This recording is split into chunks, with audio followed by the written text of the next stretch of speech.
இங்கே இருக்கிற எல்லோருக்கும் வணக்கம். இந்த உங்களை எல்லாம் நான் வரும்பொழுது என்னை ரொம்ப கலாட்டா பண்ணுவீங்கன்னு பயந்துகிட்டே வந்தேன். ஏன்னா வரும்போது ஏன்னா எனக்கு எப்பொழுதுமே கொஞ்சம் நானும் மாணவனாக இருந்ததுனால நமக்கு என்னென்ன விஷயங்கள் தெரியுங்கிறது எனக்கும் தெரியும். இந்த வளாகத்துக்கு அண்ணாமலை யூனிவர்சிட்டிக்கு நான் ஒரு 45 வருஷத்துக்கு முன்னாடி வந்திருக்கிறேன் முதல் தடவையாக. அப்போ உங்களை மாதிரி இருக்கும் பொழுது வந்தேன். ஒரு விண்ணப்ப படிவம் வாங்கிறதுக்காக வந்தேன். அதாவது அப்ளிகேஷன் ஃபாரம், அந்த விவசாய படிப்புக்காக வாங்கிட்டு போனேன். அதுக்கு பிறகு கோயம்புத்தூர் விவசாய கல்லூரியிலேயும் போய் வாங்கிட்டு வந்து 2 இடத்துக்கும் விண்ணப்பம் போட்டேன். அங்கேருந்து முதல்ல விண்ணப்பம் வந்தது, அதனால் அங்கே போய் சேர்ந்தேன். இல்லைன்னா இன்றைக்கி நானும் இங்கே ஒரு பழைய மாணவனாக இருக்க வேண்டிய ஆள் முன்னாடி அந்த விண்ணப்பம் இங்கே சேர்ந்துருக்கலாம். எதுக்காக நான் சொன்னேன்னா, இந்த மாதிரி கல்லூரி விழாக்களில் பேசுகிறதுங்கிறது ரொம்ப கொஞ்சம் சங்கடம். அதாவது அந்த தொழில்முறை பேச்சாளர்களுக்கு அது ரொம்ப சாமர்த்தியமாக இருக்கலாம். நான் ஒரு தொழில்முறை பேச்சாளர் கிடையாது. ஏதோ வானொலி தொலைக்காட்சி பேசுகிறதுனால மறுபடியும் இங்கே கூப்பிட்டு பேச சொன்னாங்க. இது மாதிரி ஏன் பேச தயக்கம்னா, இந்த வயசில் ஒருத்தர் பேசுகிறத ரொம்ப நேரம் கேட்டுக்கிட்டு இருக்கிறது ரொம்ப கஷ்டம். அது உங்களுக்கு நல்லா தெரியும். ஏன் பேச தயக்கம்னா, இந்த வயசில் ஒருத்தர் பேசுகிறத ரொம்ப நேரம் கேட்டுக்கிட்டு இருக்கிறது ரொம்ப கஷ்டம். அதுங்கிறது எனக்கும் நல்லா தெரியும். அதில் என்ன, சின்ன குழந்தைகள்லேருந்து பெரியவங்க வரைக்கும் நான் பார்த்துருக்குறேன். இந்த மாதிரி அந்த எல்கேஜி யூகேஜி படிக்கிற குழந்தைகள் இருக்கு இல்லையா, அதில் கூப்பிட்டு என்னை பேச சொல்லுவாங்க சென்னையில். அவங்களுக்கு மாதிரி இந்த குழந்தைகளை உட்கார வச்சு காக்கா கதை நரி கதை ஏதாவது சொல்கிறது உண்டு. அப்படி சொல்லும் பொழுது அவங்க எப்போ பொறுமை இழக்கிறாங்கங்கிறதுக்கு ஒரு அடையாளம் என்னென்னா, அந்த முதல் வரிசையில் உட்காந்துருக்கிற குழந்தை லேசாக தரையை கீறுவான், லேசாக அப்படி இல்லைன்னா பக்கத்தில் இருக்கிறவனை ஒரு பென்சிலால் குத்துவான். இது அவன் பொறுமை இழக்கிறான்னு அர்த்தம். அதுபோல் ஒவ்வொரு இடத்துல, இப்போ பள்ளிக்கூடத்தில் ஹைஸ்கூலுன்னா கொட்டாய் விடுவார்கள். இப்போ காலேஜுன்னா இது மாதிரி பண்ணுவீங்க, ஏதாவது விசில் அடிக்கிறது இப்படி. அதனால் எப்போ முடிக்கணும் எப்போ தொடங்கணுங்கிறது அது ஒரு பெரிய முக்கியமான கட்டம். இதில் எனக்கு ரொம்ப பிடிச்சது இந்த முதியோர் இல்லங்களில் பேசுகிறது தான் ரொம்ப பிடிக்கும். அந்த சென்னையில் பென்ஷனர் அசோசியேஷன் இருக்குது. அதாவது முதியவர்கள் எல்லாம் 80 வயசு 85 வயசை தாண்டினவங்க, ஒரு காலத்தில் பெரிய பதவியிலேருந்து ஓய்வு பெற்றவர்கள். அவங்க கூப்பிட்டு என்னை பேச சொல்லுவாங்க. அதுக்கு மட்டும் யாரும் எந்த சத்தமும் போட மாட்டாங்க. நானும் எவ்வளவு நேரம் வேணாலும் பேசிக்கிட்டு இருப்பேன். அவ்வளவு பேர் முகமும் என்னையே கவனிச்சிக்கிட்டு இருக்கோம். என்ன காரணம்னா, காது கேட்காது.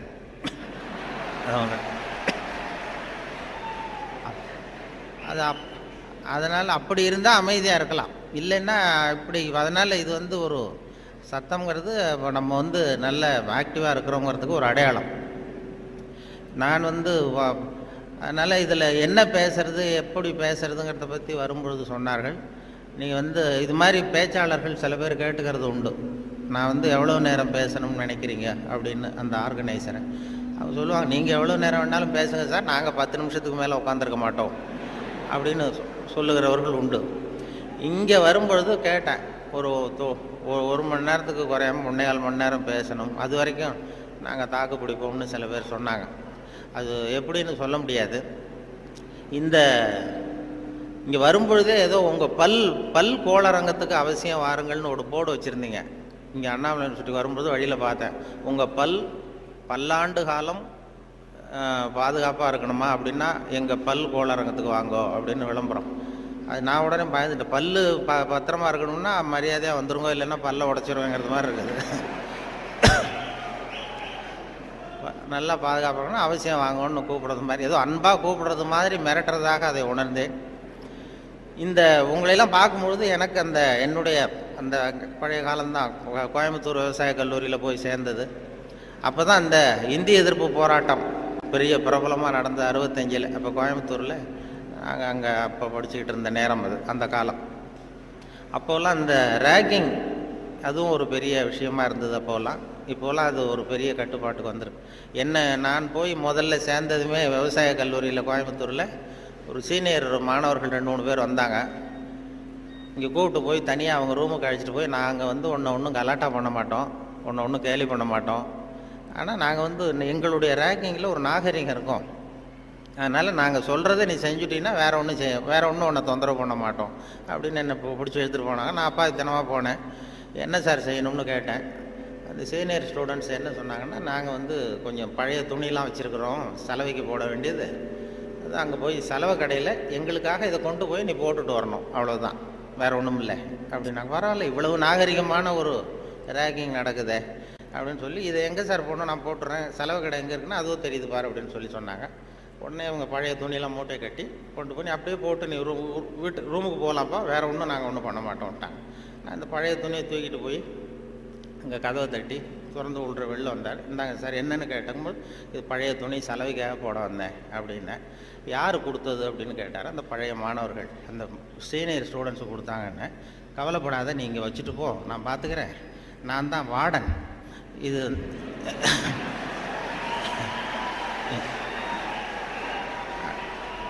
அவங்க வந்து ஏதோ ஒன்று இப்படி சொல்லியிருக்கிறாங்க, நான் உன் பேரில் கோவப்படலைப்பா, நீ வச்சுட்டு போ, நான் பார்த்துக்கிறேன்னார். அந்த வார்டன் பின்னாடி வந்து எங்கள் பல்கலைக்கழகத்து வைஸ் சான்சலராகவே ஆனார். அப்புறம் வந்து ஓய்வு பெற்றார். அப்படி ஒரு அனுபவம் அங்கே நடந்தது. அப்படிலாம் பண்ணுவாங்க. அதில் சில நல்ல இந்த அக்ரிகல்ச்சுரல் ஸ்டாட்டிஸ்டிக்ஸ்னு ஒரு பாடம், விவசாய புள்ளியியல், அது ரொம்ப போர் அடிக்கும். நாங்கள் யாரும் போக மாட்டோம் அந்த வகுப்புக்கு, ஏன்னா அது புரிஞ்சுக்கிறதே கஷ்டமாக இருக்கும். அதுக்காக அந்த ஆசிரியர் என்ன பண்ணார்னா, ஒரு தொழில்நுட்பத்தை கையாண்டார். அதாவது அந்த பாடத்தை நடத்திவிட்டு கடைசியில் ஒரு ஜோக்கு சொல்கிறது. அந்த ஜோக்கு வந்து அந்த வயசில் நமக்கு என்ன பிடிக்குமோ, அதாவது இந்த வயசில் உங்களுக்கு என்ன பிடிக்குமோ அது, அப்படிப்பட்ட ஜோக்காக சொல்லி எங்களை வந்து உடனே அந்த வகுப்புக்கு எல்லாரையும் வரும்படியாக பண்ணிட்டார். அப்போ அந்த விவசாய புள்ளியியல் துறை பேராசிரியர், அதனுடைய பாதிப்பு தான் எனக்கு எது சொன்னாலும் கடைசியில் எதையாவது ஒரு வேடிக்கையாக ஒன்று சொல்கிறதுங்கிறது. அந்த ஆசிரியருடைய பாதிப்பு. அவர் என்ன பண்ணுவார், ரொம்ப கடுமையான விஷயங்களை சொல்லிவிட்டு பாடம் முடிகிறப்போ ஒரு ஜோக்கு சொல்லுவார். அப்போ ஏதாவது பத்திரிகைகளில், வெளிநாட்டு பத்திரிகைகளில் படிச்சுட்டு வந்து சொல்லுவார். அவர் அப்போ 40 வருஷத்துக்கு முன்னாடி சொன்னது இப்போது இன்னமும் ஞாபகம் இருக்குது எனக்கு. அது என்ன, அவர் சொன்ன அந்த ஜோக்குகளில் ஒன்று என்னென்னா, ஒரு பெரிய குண்டான ஆள், ரொம்ப எடை அதிகம், அவன் வந்து இந்த எடையை குறைக்கிறது எப்படின்னு முயற்சி பண்ணான். முதல்ல எவ்வளவு எடை இருக்கும் அப்படின்னு சொல்லி ஒரு எடை போடுற மிஷினில் ஏறி நின்று காசை போட்டானா. டிக்கெட் வந்து விழுந்தது. அதில் எழுதியிருக்கும், என்ன எழுதியிருக்கு அப்படின்னு பார்த்தா, ஒரு சமயத்தில் ஒருவர் மட்டுமே ஏறி நிற்கவும் அப்படின்னு இருந்துதான். இவன் புரிஞ்சுக்கிட்டான், என்ன ஆச்சுன்னா, சரி நமக்கு நிலைமை சரியில்லை, இது எப்படியும் எடையை குறைக்கணும், இதுக்கு என்ன பண்ணுறதுன்னா, அந்த நேரம் அமெரிக்கா போக வேண்டிய வாய்ப்பு கிடச்சிது. அமெரிக்கா போய் அங்கே சுற்றி பார்த்துக்கிட்டு இருக்கும்போது ஒரு இடத்துல போர்டு போட்டிருந்துதான், உங்கள் எடை குறைய வேண்டுமா, இங்கே வாருங்கள் அப்படின்னு விளம்பரம். உடனே இவன் ஆவலாக அங்கே போனான். அங்கே ஒரு இடத்துல அந்த மேனேஜர் மாதிரி ஒரு ரிசப்ஷனில் ஒரு பொண்ணு உட்காந்துருந்தது. என்ன ஏன்னா, நான் இந்தியாவிலேருந்து வந்திருக்கேன், எனக்கு எடை குறையணும் அப்படின்னா, உனக்கு ஆர்டினரி ட்ரீட்மெண்ட் வேணுமா, ஸ்பெஷல் ட்ரீட்மெண்ட் வேணுமா, ஆர்டினரி டீலக்ஸ்ன்னு 2 ட்ரீட்மெண்ட்டு கொடுக்குறோம் எடையை குறைக்கிறதுக்கு, உனக்கு எது வேணும்னு கேட்டிருக்க அந்த அம்மா. இவன் பார்த்தான், எதுக்கு அனாவசியமாக செலவு, ஆர்டினரி ட்ரீட்மெண்ட்டே போகிறோம் அப்படின்ட்டுருக்கான். அப்படின்னா இந்த பக்கம் போ அந்த ரூமுக்கு அப்படின்னு சொல்லி கதவை திறந்து விட்டு தான் இவன் ஆவலாக உள்ள போயிட்டான். அந்த எடையை குறைக்க வேண்டியது போனால் அங்கே மேஜை நாற்காலி எல்லாம் செதறி கிடக்கு, அங்கேயும் இங்கேயுமா, ஒரு ஒழுங்காக இல்லை. ஒரு பெரிய ஹால், அதில் அந்த மூலையில் வந்து ஒரு பொண்ணு நின்றுட்டுருக்கு, ஒரு 16 வயசு பொண்ணு நின்றுட்டுருக்கு, அரைகுறை ஆடையோட. இவனுக்கு என்ன ஆசைன்னா, அந்த பொண்ணை போய் தொடணும்னு ஒரு ஆசை. அதனால் இப்படி சுற்றி சுற்றி ஓடுறான் அந்த மேஜை நாற்காலியை சுற்றி. அந்த பொண்ணு இவன் கையில் அகப்படாமல் அதுவும் தப்பிச்சு ஓடி ஓடி வந்துக்கிட்டு இருக்கு. ஒரு 15 நிமிஷம் துரத்துறான், அதுவும் சுற்றிக்கிட்டே இருக்குது. 15 நிமிஷம் கழித்து இந்த மேனேஜர், அந்த பொண்ணு வந்து, ட்ரீட்மெண்ட்டே இவ்வளவு தான், ஒரு 10 நாள் இப்படி வந்தீங்கன்னா சரியாக போடும், எடை குறைஞ்சிரும் அப்படின்ட்டு. இவன் வந்தவன் என்ன பண்ணா, சரி ஆர்டினரியே இப்படி இருந்தால் ஸ்பெஷல் ட்ரீட்மெண்ட் எப்படி இருக்கும் அப்படின்னு யோசனை பண்ணான். சாடார்னு என்ன பண்ணால், நம்ம வந்துட்டோம், இதுக்காக இன்னொரு தரம் அமெரிக்காவுக்கு நம்ம வரப்போகிறதில்ல, எப்படியும் அதையும் பார்த்துட்டு போடுவோன்ட்டு மறுபடியும் அந்த மேனேஜர் அம்மாட்ட போய் நின்னான். என்ன சார் மறுபடியும் என்னன்னு கேட்டிருக்கேன். அந்த ஸ்பெஷல் ட்ரீட்மெண்ட்டையும் எடுத்துகிட்டு போடலாம்னு பார்க்குறேன் அப்படின்னா, அது வந்து நீங்கள் இது ஆர்டினரி ட்ரீட்மெண்ட்டுக்கு $10 கட்டினீங்க, ஸ்பெஷல் ட்ரீட்மெண்ட்டுக்கு $50 கட்டணுமே அப்படின்ட்டுருக்கு. அது பரவாயில்ல, நான் கட்டிடுறேன்னு சொல்லி கட்டிவிட்டான். கட்டிவிட்டு அப்படின்னா இந்த ரூமுக்கு போ அப்படின்னு ரொம்ப ஆவலாக போய் கதவை திறந்தான். அதுவும் ஒரு பெரிய ஹால். இதே மாதிரி மேஜை நாற்காலிலாம் செதறி கிடக்கு. அந்த மூலையில் தேடுறான், யார் நிற்கிறான்னு பார்த்தா ஒரு 90 வயசு கிழவி. அவ இவனை துரத்துறா.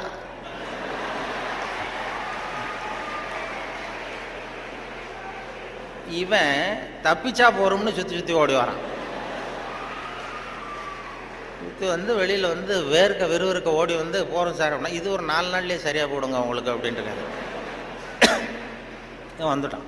இதை எங்கள் ஆசிரியர் கோயம்புத்தூர் விவசாய கல்லூரியில் ஒரு பாடத்தை, கடுமையான பாடத்தை நடத்திவிட்டு, அக்ரிகல்ச்சுரல் ஸ்டாட்டிஸ்டிக்ஸுங்கிற பாடத்தை நடத்திட்டு கடைசியில் சொன்ன ஜோக் அது எங்களுக்கு, அதாவது வகுப்புக்கு தவறாமல் போகணுங்கிறதுக்காக அவர் சொன்னது அது. இப்போ அதனுடைய விளைவு என்னென்னா, இப்போ எனக்கு 45 வருஷம் 50 வருஷம் கழித்து அந்த ஜோக்கு ஞாபகம் இருக்குது, பாடம் மறந்து போச்சு. இப்படி தான் வந்து கடுமையான விஷயங்களை வந்து நம்மளை வந்து பண்ணி சொல்லி கொடுக்கறது வழக்கம். அதே போல் எனக்கு இந்த பொறியியல் துறைக்கும் வர வேண்டிய வாய்ப்பு கிடைச்சிது. நம்ம படித்து முடித்ததுமே சில பேர் எங்கள் பெற்றோர்கள் எல்லாரும் ஆலோசனை பண்ணாங்க, பொறியியலுக்கு அனுப்பலாம், இன்ஜினியர் ஆக்கலாம் பையனை அப்படின்னு. அப்புறம் எல்லாம் இப்போ சில பேர் சொன்னாங்க, அதுக்கெல்லாம் நம்ம பையன் சரியாக வரமாட்டான், அதுக்கெல்லாம் கொஞ்சம் புத்திசாலித்தனம் வேணும் அப்படி இப்படின்னு சொல்லி அதை பண்ணி விட்டாங்க. அப்போது சொல்கிறது உண்டு, ஒரு பையனுக்கு வந்து சின்ன வயசுலேயே அவனை வந்து எந்த துறையில் சேர்க்கறது அப்படிங்கிறது ஒரு முக்கியமான விஷயம்.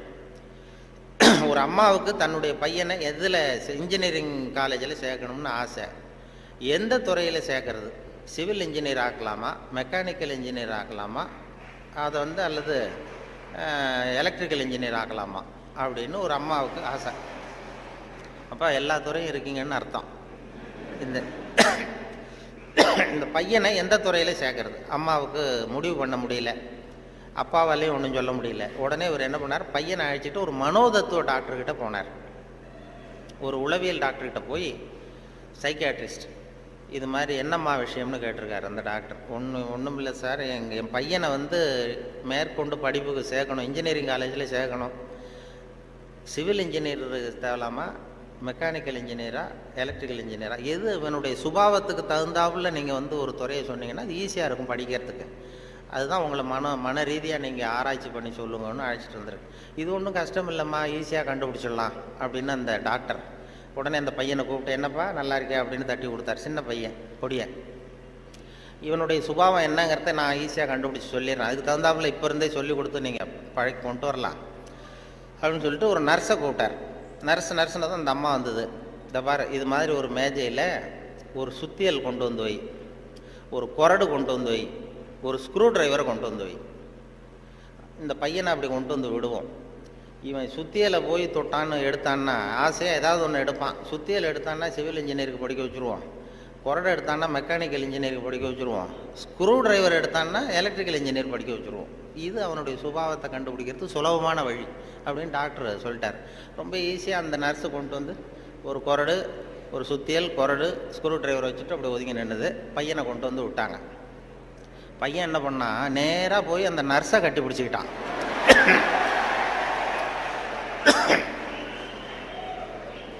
உடனே அந்த டாக்டர் சொன்னாராம், இவனை வந்து டாக்டருக்கு படிக்க வச்சுருங்க, அதுதான் அவனுக்கு அவன் சுபாவத்துக்கு பொருத்தமாக இருக்கும் அப்படின்னு சொல்லுவான். அப்படி ஒருத்தருடைய சின்ன வயசுலேயே நம்ம எந்த துறைக்கு கொண்டு போகலாம் என்ன ஏதுங்கிறது இளையும் பயிர் முளையில் தெரியும்பாங்கள்ல, சின்ன வயசுலேயே தெரிஞ்சிடும். அது பெரிய பெரிய இதெல்லாம். ஒரு பெரிய எழுத்தாளர் மேல்நாட்டில் பிற்காலத்தில் வந்து பெரிய எழுத்தாளர் ஆனாராம். அவருக்கு சின்ன வயசில் படிக்கும் பொழுது ஒரு கட்டுரை எழுத சொல்லியிருக்கிறார் வாத்தியார். என்ன கட்டுரைன்னா, விபத்து அப்படின்னு தலைப்பு. விபத்துன்னு சொல்லி ஒரு கட்டுரை அல்லது கதை எழுதுங்கன்னு சொல்லியிருக்கார். இந்த சின்ன பையனாக இருக்கும்போது எழுதுனானா. அவன் பிற்காலத்தில் பெரிய நாவலிஸ்ட், பெரிய எழுத்தாளர் ஆனான். சின்ன வயசுலேயே அவன் விபத்துங்கிற தலைப்புக்கு என்ன எழுதுனா, ஒவ்வொரு வரியிலையும் ஒவ்வொரு திருப்பம்.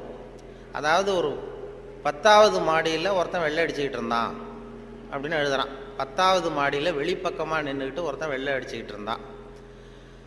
துரதிர்ஷ்டவசமாக அந்த வெள்ளை அடித்தவன் கால் தவறி கீழே விழுகிறான், விழுந்துக்கிட்டு இருக்கான்.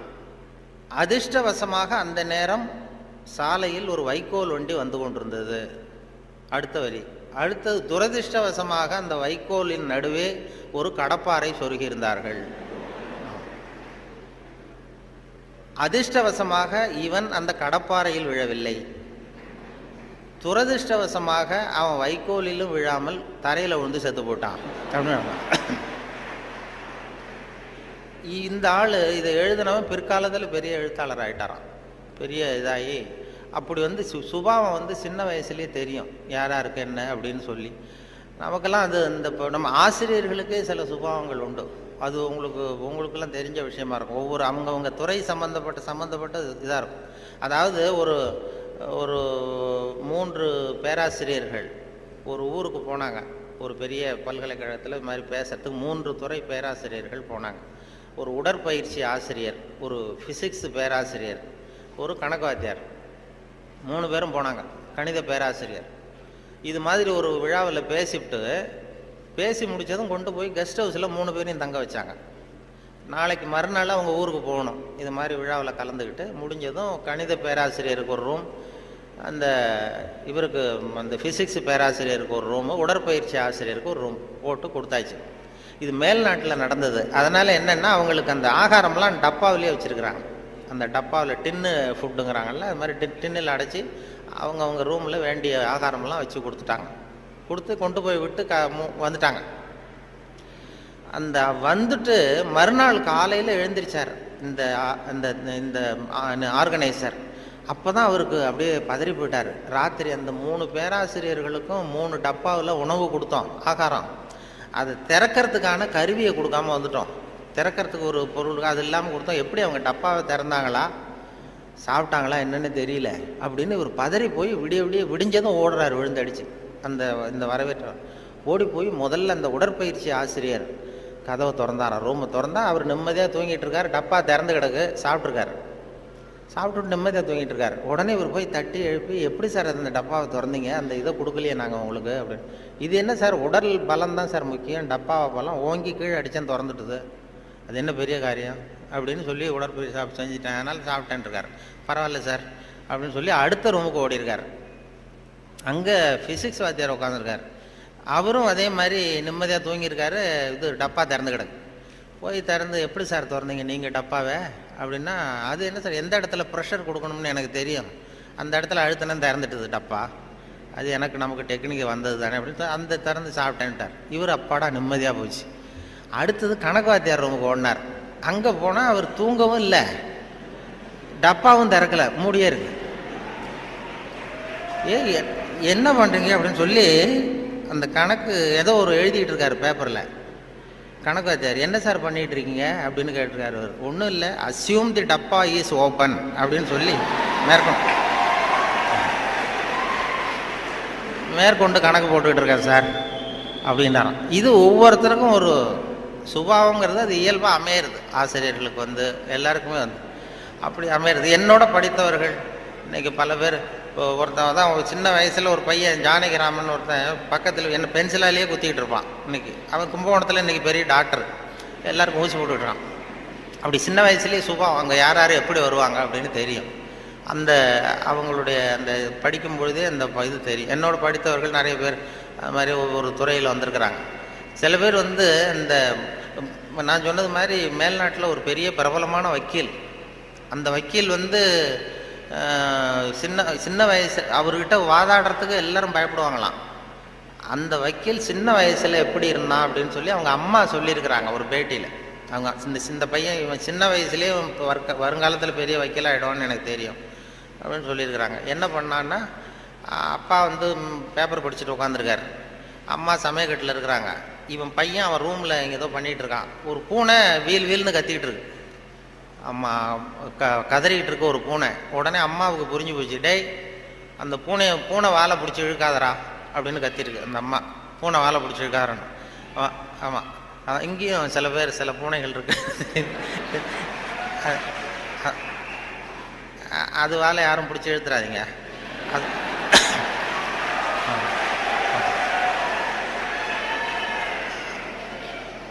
பூனை வாழை பிடிச்சிருக்காருன்னு அந்த அம்மா கத்திருக்கு. அப்பா அவன் சொன்னானா, அம்மா நான் பூனை வாழை பிடிச்சி இழுக்கலை, பூனை தான் அது வாழை பிடிச்சி இழுத்துக்கிட்டு இருக்குன்றான். நான் ஒன்றும் பூனைக்கு இடைஞ்சல் பண்ணல, பூனை தான் வாழை இழுத்துக்கிட்டு இருக்கு, நான் அது வாழை இழுக்கலன்றான். ஓடி போய் பார்த்துருக்குறாங்க அம்மாவும் அப்பாவும். பார்த்தா இவன் பூட்ஸு காலால் மிரிச்சிக்கிட்டு இருக்கான், பூனை வாழை இழுத்துக்கிட்டு இருக்கு. அவன் பிற்காலத்தில் பெரிய வக்கீல் ஆகிட்டான். அதாவது ஒரு தான் பேரில் தப்பு இல்லைங்கிறது மாதிரி பேசினா பாருங்க.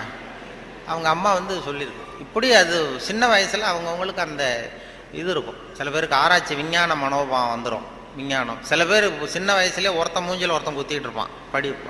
சின்ன இளம் வயசுலேயே ஒருத்தன் மூஞ்சில் ஒருத்தன் குத்திட்டு இருப்பான். அவங்கெல்லாம் பிற்காலத்தில் சட்டசபைக்கு வரலாம். சட்டசபைக்கு வந்து பெரிய அவங்க சுபாவத்துக்கு தகுந்த மாதிரி ஒரு துறையை தேர்ந்தெடுக்கணும். அதனால் இதில் எல்லாம் இப்போ பொறியியல் மாணவர்கள் தான் இருக்கிறாங்களா, எல்லாரும் கலந்துருக்கிறாங்களான்னு தெரியல. ஏன்னா நீங்கள் எல்லாம் ரொம்ப கொடுத்து வச்சவர்கள். இந்த பள்ளிக்கூடத்தில் இது இப்படிப்பட்ட ஒரு பெரிய நிறுவனத்தில் படித்தவங்கலாம் இன்றைக்கி பெரிய பெரிய அளவில் இருக்கிறாங்க. அதனுடைய ஒரு விழா கொண்டாடுதுன்னா அதெல்லாம் ரொம்ப மரியாதை மதிப்பாக உள்ளது. என்னை பற்றி அறிமுகப்படுத்தினவர் ஏதோ நான் பெருசாக என்னை பற்றி ரொம்ப பெருமையாக சொன்னார். அவர் அவ்வளவு பெருமையாக சொன்னதுக்கு காரணம் என்னென்னா அவ்வளவு நானே எழுதி கொடுத்தது.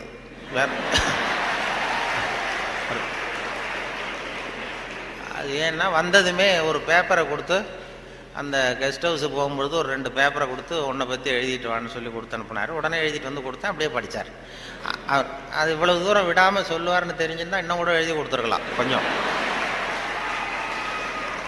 அது என்ன அதில் வேற இவரை பற்றி அறிமுகப்படுத்துறதுக்கே இது அவசியம் இல்லை, எல்லாருக்கும் தெரியும், இருந்தாலும் சொல்கிறேன் அப்படின்னு சொல்லி அவர் அதை படிக்கிறது. இது ஒரு சம்பிரதாயம்தான். ஒரு கூப்பிடும்பொழுது ஒரு இதில் அதே போல் உட்காந்து பேசுகிறியா நின்றுட்டு பேசுகிறியான்னு வேற கேட்டாங்க. அது எப்படி நீங்கள் ஏற்பாடு பண்ணியிருக்கிறீங்களோ அப்படி பேசிவிட்றோம் சார், இதில் என்ன அப்படின்னு 2 இருந்தது. உட்காந்து பேசு. ஏன்னா இந்த பேச்சாளர்கள் கடவுளுக்கு தான் 3 கோலங்கள் சொல்லுவாங்க. நின்ற கோலம், அமர்ந்த கோலம், கிடந்த கோலம் அப்படின்னு இந்த ஆன்மீகத்தில் சொல்லுவாங்க. நின்ற கோலத்தில் அருள் பண்ணுறவர் யார்? திருப்பதி வெங்கடாஜலபதி அப்படி வைங்களேன். அமர்ந்த கோலம்னு பார்த்தா ஐயப்ப சாமி அமர்ந்த கோலம். இதை தவிர கிடந்த கோலத்தில் அருள் பண்ணுற சாமி இருக்குது. அது என்னென்னா ஸ்ரீரங்கம் பள்ளிகொண்ட பெருமாள். அது வந்து படுத்திருக்கும். இப்படி 3 கோலத்தில் ஆண்டவன் கோலங்கள் உண்டு. அது எதுக்கு சொல்கிறேன்னா அதே மாதிரி நம்ம ஊரில் பேச்சாளர்களுக்கும் 3 கோலங்கள் உண்டு. அது நின்ற கோலத்தில் பேசுகிறவர்கள் அரசியல்வாதிகள். அவங்களுக்கு நின்னாதான் பேச்சு வரும், உட்காந்து பேச. அமர்ந்த கோலத்தில் பேசுகிறவங்க ஆன்மீகவாதிகள். இப்போ நடமாடும் பல்கலைக்கழகம் நாவலர் நெடுஞ்செழியன் இருந்தார் இல்லையா, இங்கே படித்தவர். அவர் வந்து ரேடியோவுக்கு பேச வந்தார். அமைச்சராக இருக்கும்பொழுது திருக்குறளுக்கு உரை எழுதினார். அப்போ நான் கூப்பிட்டு ரேடியோவில் அவரை பேட்டி எடுத்து பதிவு பண்ண வேண்டிய பொறுப்பு எனக்கு. அவரை கூப்பிட்டுட்டு வந்து அறையில் உட்கார வச்சு பேசிகிட்டு இருக்கோம். அது மாதிரி பதிவு பண்ணுறதுக்கு போகிறேன். அப்படி போய் உட்கார வச்சா வானொலி நிலையத்தில் இப்படி தான் ஏற்பாடு பண்ணி வச்சுருப்போம். உட்காந்து பேசுனா தம்பி இங்கே வா, நான் வந்து எனக்கு உட்காந்தா பேச்சு வராது, நின்றுக்கிட்டே பேசிவிட்றேன், இந்த மைக்கை கொஞ்சம் தூக்கி வசதி வையினார். அப்புறம் அவர் உயரத்துக்கு மைக்கை தூக்கி வச்சு அப்புறம் பதிவு பண்ணேன். இது அவங்களுக்கு பழக்கத்தில் மேடையில் நடமாடும் பல்கலைக்கழகம் எதை வேணாலும் பேசுவார். உட்காந்தா கொஞ்சம் தயக்கம் வந்தது. அது அரசியல் அப்படி. அது ஆன்மீகவாதிகள். இப்போ கிருபானந்த வாரியாரெல்லாம் கூப்பிட்றோம் வானொலி நிலையத்துக்கு, அவரை உட்கார வச்சு தான் பதிவு பண்ணுவோம். அவரை வந்து நின்றுக்கிட்டே பேசுங்க சார்னு சொல்ல முடியாது. அதனால் நின்ற கோலம் பேசுகிறவங்க அரசியல்வாதிகள், அமர்ந்த கோலத்தில் பேசுகிற பேச்சாளர்கள் ஆன்மீகவாதிகள். இதே மாதிரி கிடந்த கோலத்தில் பேசுகிறவங்களும் உண்டு நம்ம ஊரில். இந்த சாராய கடை வாசலில் பார்த்தீங்கன்னா அவங்களெல்லாம் கிடந்த கோல பேச்சாளர்கள். நல்ல வேலையாக என்னை வந்து நீ கிடந்த கோலத்தில் பேசுன்னு சொல்லாமல் இங்கே 2 கோலத்துக்கு ஏற்பாடு பண்ணி வச்சுருக்கிறாங்க. நின்ற கோலம், அமர்ந்த கோலம். இப்படி ஒரு படுக்கையை போட்டு வச்சுட்டா இங்கே வரக்கூடிய பேச்சாளர்கள் எது பிடிக்குதோ அப்படி பேசிகிட்டு இருக்கலாம். அது வசதி. ஏன்னா இது ரொம்ப விரிவான ஒரு என்னமோ 70 mm மாதிரி இருக்குன்னு சொன்னார் வரும்போது சொன்னாங்க. அது அதுவும் இந்த துணைவேந்தர் ரொம்ப கலை நுணுக்கத்தோடு இதை பண்ணியிருக்கிறார், இன்னும் நிறைய வேலையெல்லாம் இருக்குது இல்லை அப்படின்னு சொல்லி ரொம்ப பெருமையாக சொன்னார்கள். இந்த பொறியியல் அது வந்து அந்த கலை நுணுக்கம் இன்னும் என்னென்ன வேலை இருக்குது, நிறைய செஞ்சுருக்கேன். இது எல்லாம் இந்த பெருமை அவருக்கு தான் சொல்லி பெருமையாக சொன்னாங்க. இது இப்படிப்பட்ட பெரிய ஹாலில் ஒருத்தரை உட்கார வச்சாதான் என்னமோ மாதிரி இருக்கும். ஆமாம், இதுக்கெல்லாம் ஒரு 20-30 பேர் வரிசையாக உட்காந்தா நல்லாயிருக்கும் இந்த ஹால். அதாவது பொறியியல் துறை நீங்கள் மாணவர்கள்ங்கிறதுனால பொறியியலில் வந்து கலை அம்சத்தை புகுத்துறது ரொம்ப சிரமம். சில பேருக்கு அதாவது பொறியியலுக்கும் அதாவது கவிதை எழுதுவாங்க. சில பொறியியல் கவிதை எழுதுகிறவங்க வந்து பொறியியல் இன்ஜினியராக இருக்கிறவங்க கவிதை எழுதுறது உண்டு. அப்படி இருக்கிறது கொஞ்சம் 2க்கும் முரண்பாடான விஷயம். கலைத்தன்மை, அதாவது பொறியியல் வந்து மெக்கானிக்கல் மைண்ட் அதிகமாக இருக்கும். அதாவது ஒரு பெரிய பொறியியல் இன்ஜினியர் அவர் வந்து இராணுவத்தில் ஒரு பாலம் வந்து கட்டுறதுக்கு பெரிய இது பண்ணாங்க, பிளான் பண்ணாங்க. அதுக்கு ஒரு வரைபடம் தயார் பண்ணணும். ஸ்கெட்சு, இராணுவத்துக்கு பாலம் கட்டுறதுக்கு ஒரு பெரிய ப்ளூ பிரிண்ட்டு என்ன சொல்லுவீங்கள்ல, அது மாதிரி அந்த வரைபடம் தயார் பண்ணுற வேலையை ஒப்படைச்சிருக்கிறாங்க அந்த இன்ஜினியர்கிட்ட. அந்த பொறியாளர் வந்து உள்ளுக்குள்ளே ஒரு கவிஞர், அதாவது அவர் ஒரு கவித்தன்மை உள்ளுக்குள்ளே இருக்குது, மறைஞ்சிருக்குது. அதனால் அவர் என்ன பண்ணார், அந்த பொறியியல் வரைபடம் போட்டார். பாலத்தை போட்டுட்டு ஒரு ஆறு ஓடுது, குறுக்க பாலம், அதனுடைய நீளம் அகலம் எல்லாம் கரெக்டாக போட்டு அந்த ஆறு ஓடிக்கிட்டு இருக்கு. அது ஓடி முடிகிற இடத்துல ஆற்று ஓரமாக ஒருத்தன் ஒரு சின்ன பையன் தூண்டில் போட்டுக்கிட்டு நிற்கிறான். அதை அவர் போட்டிருக்காரு ஒரு அழகுக்காக. சின்ன மூலையில் ஒரு தூண்டில் போட்டுட்டு ஒரு பையன் நிற்கிறான். இது இந்த பொறியியல் வரைபடத்தை கொண்டு போய் அதிகாரிகள்கிட்ட கொடுத்துருக்குறான். அவருக்கு கோபம் வந்துடுது, இது வந்து ஒரு பொறியியல் வரைபடம், இது இந்த வரைபடத்தில் போய் அந்த ஒரு ஓவியம் என்னத்துக்கு அப்படின்னு சொல்லி அவர் சத்தம் போட்டிருக்காரு மேலே உள்ளவர். அதனால் என்ன பண்ணியிருக்காரா, முதல்ல வந்து முதல் தடவையாக கொடுக்கும்பொழுது அந்த பாலத்து மேலே நின்றுக்கிட்டு தூண்டில் போடுறது மாதிரி படம், இந்த பாலத்தில் எதுக்கு அவன் நிற்கிறான்னு சொல்லி சண்டை போட்டிருக்காரு. உடனே அவர் சரி சார் நான் இதை மாற்றிடுறேன்னு சொல்லி இவர் மாற்றி 2வது தடவை படம் போடும்போது பாலத்தில் நிற்கக்கூடாது, பாலத்தில் இடைஞ்சல் இருக்கக்கூடாது, அவ்வளோதானே.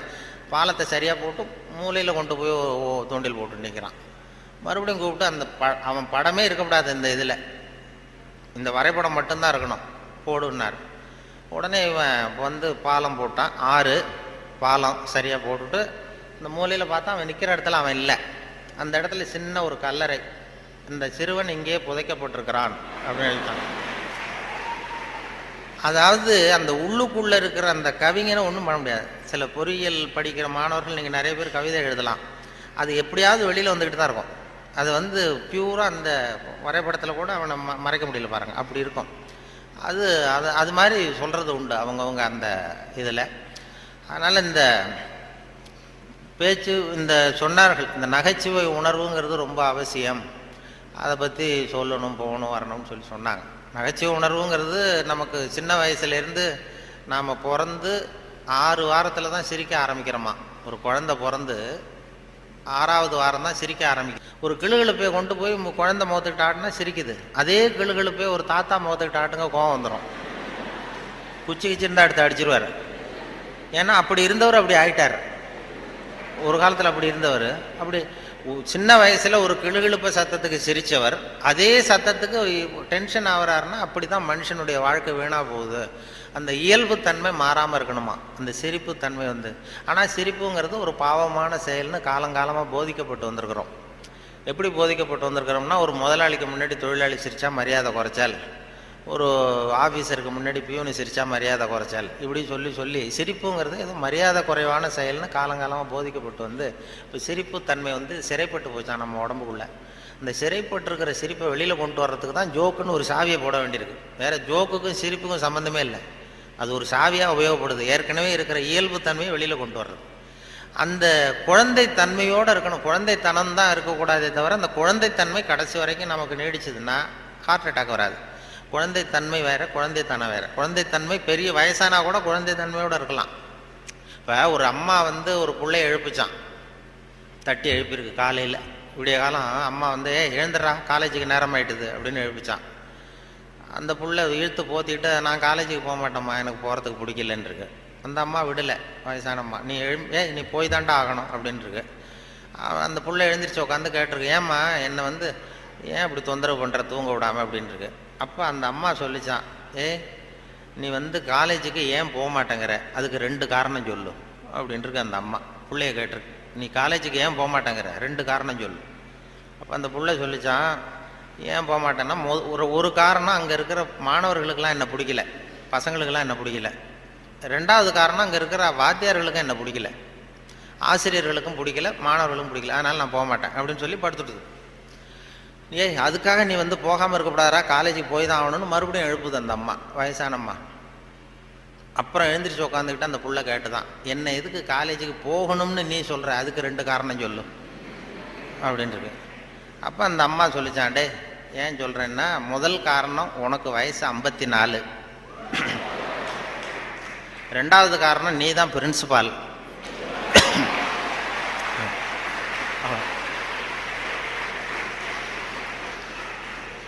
அதாவது 54 வயசுலேயும் அவர் குழந்தை தன்மையோடு இருக்கார் பாருங்க. அவங்க அம்மாவுக்கு அது புள்ள தானே, அதுதான் குழந்தை தன்மைங்கிறது, குழந்தைத்தனம் இல்லை. இது குழந்தைத்தனங்கிறது வேற, குழந்தைத்தன்மைங்கிறது வேற. அந்த குழந்தைத்தன்மை மாறாமல் மனுஷன் வாழணும்னு சொல்லி இப்போ சொல்கிறாங்க. நமக்கு வருகிற நோய் நொடிக்கெல்லாம் அதுதான் காரணம். இப்போ ஹார்ட் அட்டாக்கு திடீர்னு வர்றதுக்கு அதுதான் காரணம். மன இருக்கம் வரக்கூடாது. குழந்தைய எல்லாரையும் குழந்தைய ஆக்க முடியாது, ஆனால் குழந்தைத்தன்மையை நம்ம வளர்த்துக்கலாம். இந்த 200 தடவை சிரிப்புத்தன்மையை இருந்துகிட்டு இருக்கலாம். எல்லாரையும் குழந்தை ஆக்கிறதுக்கு வழி விஞ்ஞானத்தில் இது வரைக்கும் வழி கிடையாது. ஒரு டாக்டர் கண்டுபிடிச்சாராம். ஒரு டாக்டர் என்ன கண்டுபிடிச்சாருன்னா, ஒரு மாத்திரை சாப்பிட்டா 1 வயசு குறையும் அப்படின்னு ஒரு மாத்திரையை கண்டுபிடிச்சாராம் ஒரு டாக்டர். ஒரு மாத்திரை சாப்பிட்டீங்கன்னா 1 வயசு குறையும். உடனே ஒரு பாட்டியம்மா போச்சு, 90 வயசு பாட்டி, எனக்கு ஒரு பாட்டில் மாத்திரை கொடுங்க டாக்டர் அப்படின்னு வாங்கிட்டு வந்துருக்கு. வாங்கிட்டு வந்து ஒரு மாத்திரை சாப்பிட்டா 1 வயசு குறையும்னாரா. மறுநாள் ஒரு 30 வயசு பொண்ணாக மாறி இது போயிருக்கு. நாள் 90 வயசு பாட்டியாக போச்சு, 30 வயசு பொண்ணாக மாறி அதே டாக்டர்கிட்ட போச்சு. இடுப்பில் ஒரு வயசு கை குழந்தை, அது சட்டை கிட்ட போடாமல் கட்டவரில் வாயில் வச்சுட்டு உட்காந்துருக்கு. தூக்கிக்கிட்டு அதே டாக்டர்கிட்ட போயிருக்கு.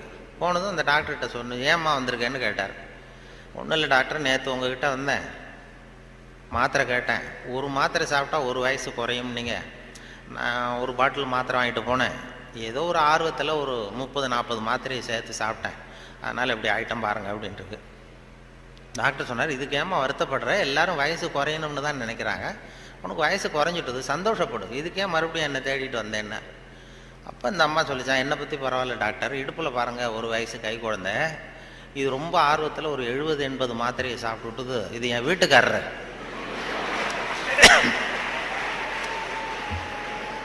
இது இப்படியே உட்காந்துக்கிட்டே இறங்க மாட்டேங்குது, நான் எங்கே தூக்கிட்டு போகிறது, எதையாவது ஒரு மாத்திரையை கொடுத்து இறக்கி விடுங்க டாக்டர், அப்போ தான் நாம் பார்த்தேன். அதுக்காக தான் வந்தேன்னு தான். அதாவது இயற்கைக்கு மாறாக நம்ம போனோம்னா இப்படிப்பட்ட பிரச்சனையெல்லாம் வந்துடும். அப்புறம் வழியில் போகும்போது இடுப்பில் ஒரு குழந்தைய தூக்கிட்டு வந்தால் நம்ம கேட்கணும் அந்த அம்மாட்ட, ஏம்மா இது ஏன் உன் பிள்ளையா உங்கள் வீட்டுக்காரரான்னு கேட்கணும். அப்படி குழப்பம் வந்துடும். இயற்கையை மாற்ற முடியாது, ஆனால் அந்த குழந்தை தன்மையை நம்ம கொண்டு வரலாம். அதுக்காக சொல்லுவாங்க.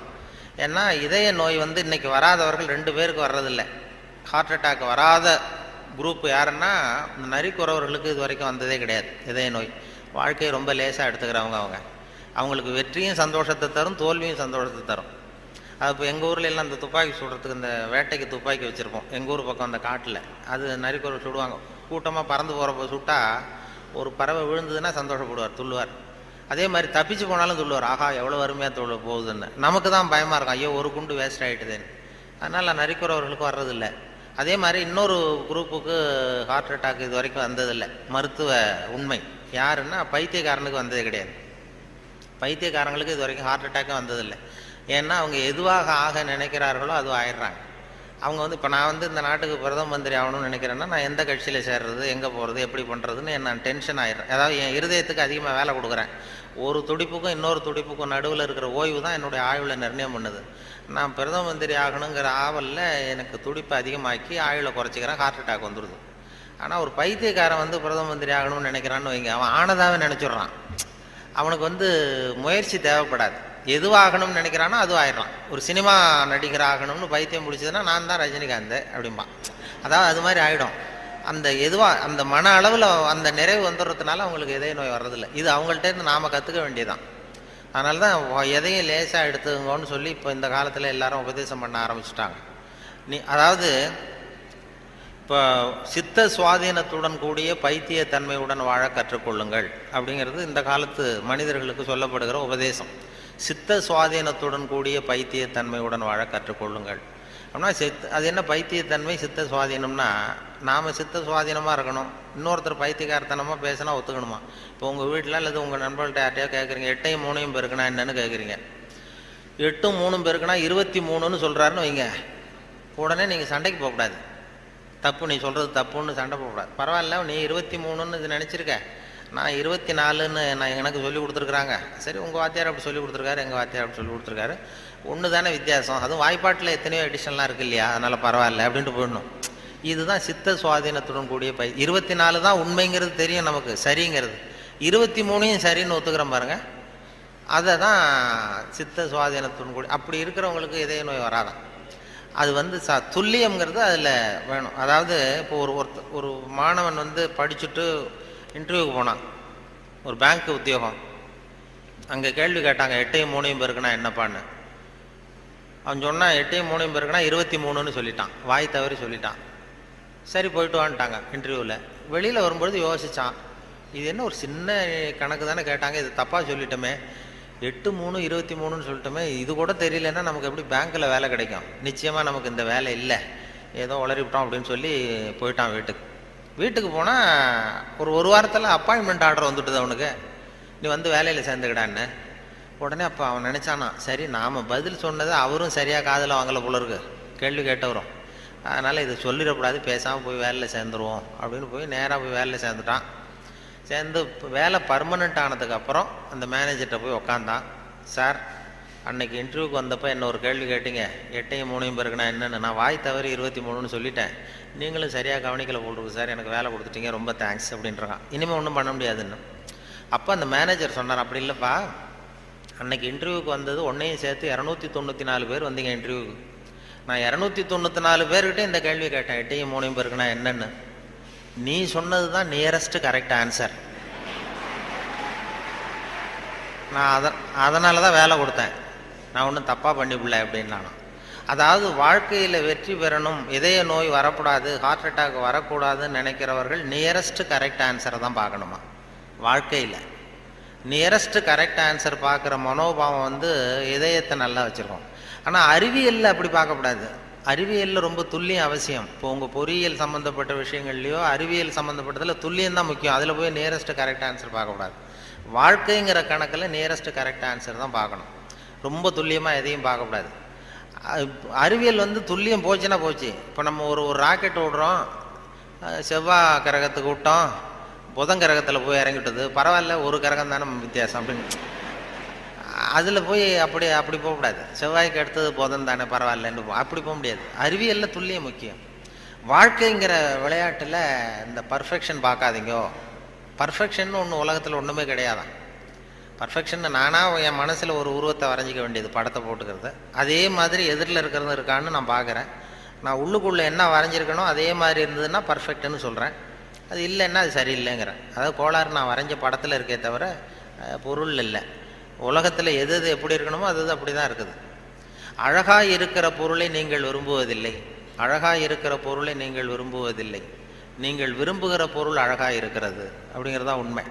அதனால தான் ஒரு நீக்ரோவுக்கு அவங்க புள்ள வந்து அழகாக இருக்குது, நமக்கு நம்ம பார்வைக்கு வித்தியாசமாக தெரியுது. அதனால் அந்த அழகுங்கிறதெல்லாம் வாழ்க்கைங்கிற கணக்கில் அந்த ரொம்ப துல்லியமெல்லாம் பார்த்து வாழ்க்கையை வீணாக்கி கொள்ளாதீர்கள்னு சொல்லுவாங்க. ஏன்னா மனிதனுக்கு வந்து இன்னும் சரியான விளக்கம் யாருமே கொடுத்ததில்லை. கிரேக்க அறிஞர்கள் தான் பெரிய அந்த வரை விளக்கணம் வகுக்கிறதுல ரொம்ப கெட்டிக்காரங்களாம். கிரேக்க அறிஞர்கள் ஒவ்வொன்றுக்கும் டெஃபனேஷன் வகுக்கிறதுல. அப்போ ஒரு குரூப் அறிஞர்கள் குழு கூடி உட்காந்து மனிதன் என்பவன் யார், மனிதன் அப்படின்னா அதுக்கு என்ன டெஃபனேஷன், ஒரு வரை விளக்கணம் வகுக்கணும்னு உட்காந்தாங்களாம். உட்காந்தா எல்லாம் வந்து இப்படி ஒவ்வொரு அறிஞரும் ஒரு யோசனை சொல்லியிருக்கிறார். மனிதன் என்பவன் ஒரு 2 கால் பிராணி அப்படின்னு எழுதிடலாம் சார் அப்படின்னது உடனே எல்லாம் ஏகமனதாக எல்லாம் சரி தான், சரியாக இருக்க விளக்கம். மனிதன் என்பவன் 2 கால் பிராணி, சரியாக இருக்க, ஒத்துக்கலாம்னு போனாங்க. அப்போ திடீர்னு ஒருத்தர் எழுந்திரிச்சு வெளில ஓடினாராம். போயிட்டு ஒரு திடுக்கிட்டு வெளில திரும்பி வந்து ஒரு சாக்கில் கொண்டாந்து அப்படி வச்சார் மேஜையில். இந்த சாக்குக்குள்ளே என்ன இருக்குன்னு கேட்டார் தலைவர், கூட்ட தலைவர். உங்கள் வரை விளக்கணப்படி, உங்கள் டெஃபனேஷன் படி உள்ள ஒரு மனுஷன் இருக்கான், மனிதன் என்பவன் ஒரு 2 கால் பிராணின்னு தானே சொன்னீங்க அப்படின்னு சொல்லி திறந்தா ஒரு கோழி நிற்கிது. ஒரு கோழி, இது 2 கால் பிராணி தானே, அப்போ இதுவும் ஒரு மனுஷன் தானே அப்படின்னு. ஆனால் ஆகா, நம்ம டெஃபனேஷனில் ஏதோ ஒரு தப்பு, அதில் ஒரு திருத்தம் உண்டு பண்ணணும் அப்படின்னு சொல்லி இன்னொருத்தர் சொல்லியிருக்காரு. நான் அதில் கொஞ்சம் ஒரு கரெக்ஷன் கொடுக்குறேன் சார் அப்படின்னு சொல்லி மனிதன் என்பவன் சிறகுகளற்ற 2 கால் பிராணி அப்படின்னு கொடுத்துருக்கான். உடனே இவன் மறுபடியும் எடுத்துகிட்டு ஓடனான், திரும்பி வந்தான், சாக்கு உள்ள மனுஷன் இருக்கான எடுத்தா அதே கோழி ரெக்கையெல்லாம் பிச்சு விட்டு நிறுத்தி வச்சிருக்கான். உங்கள் டெஃபினேஷன் படி மனுஷன் சிறகுகளற்ற 2 கால் பிராணி அப்படின்னு.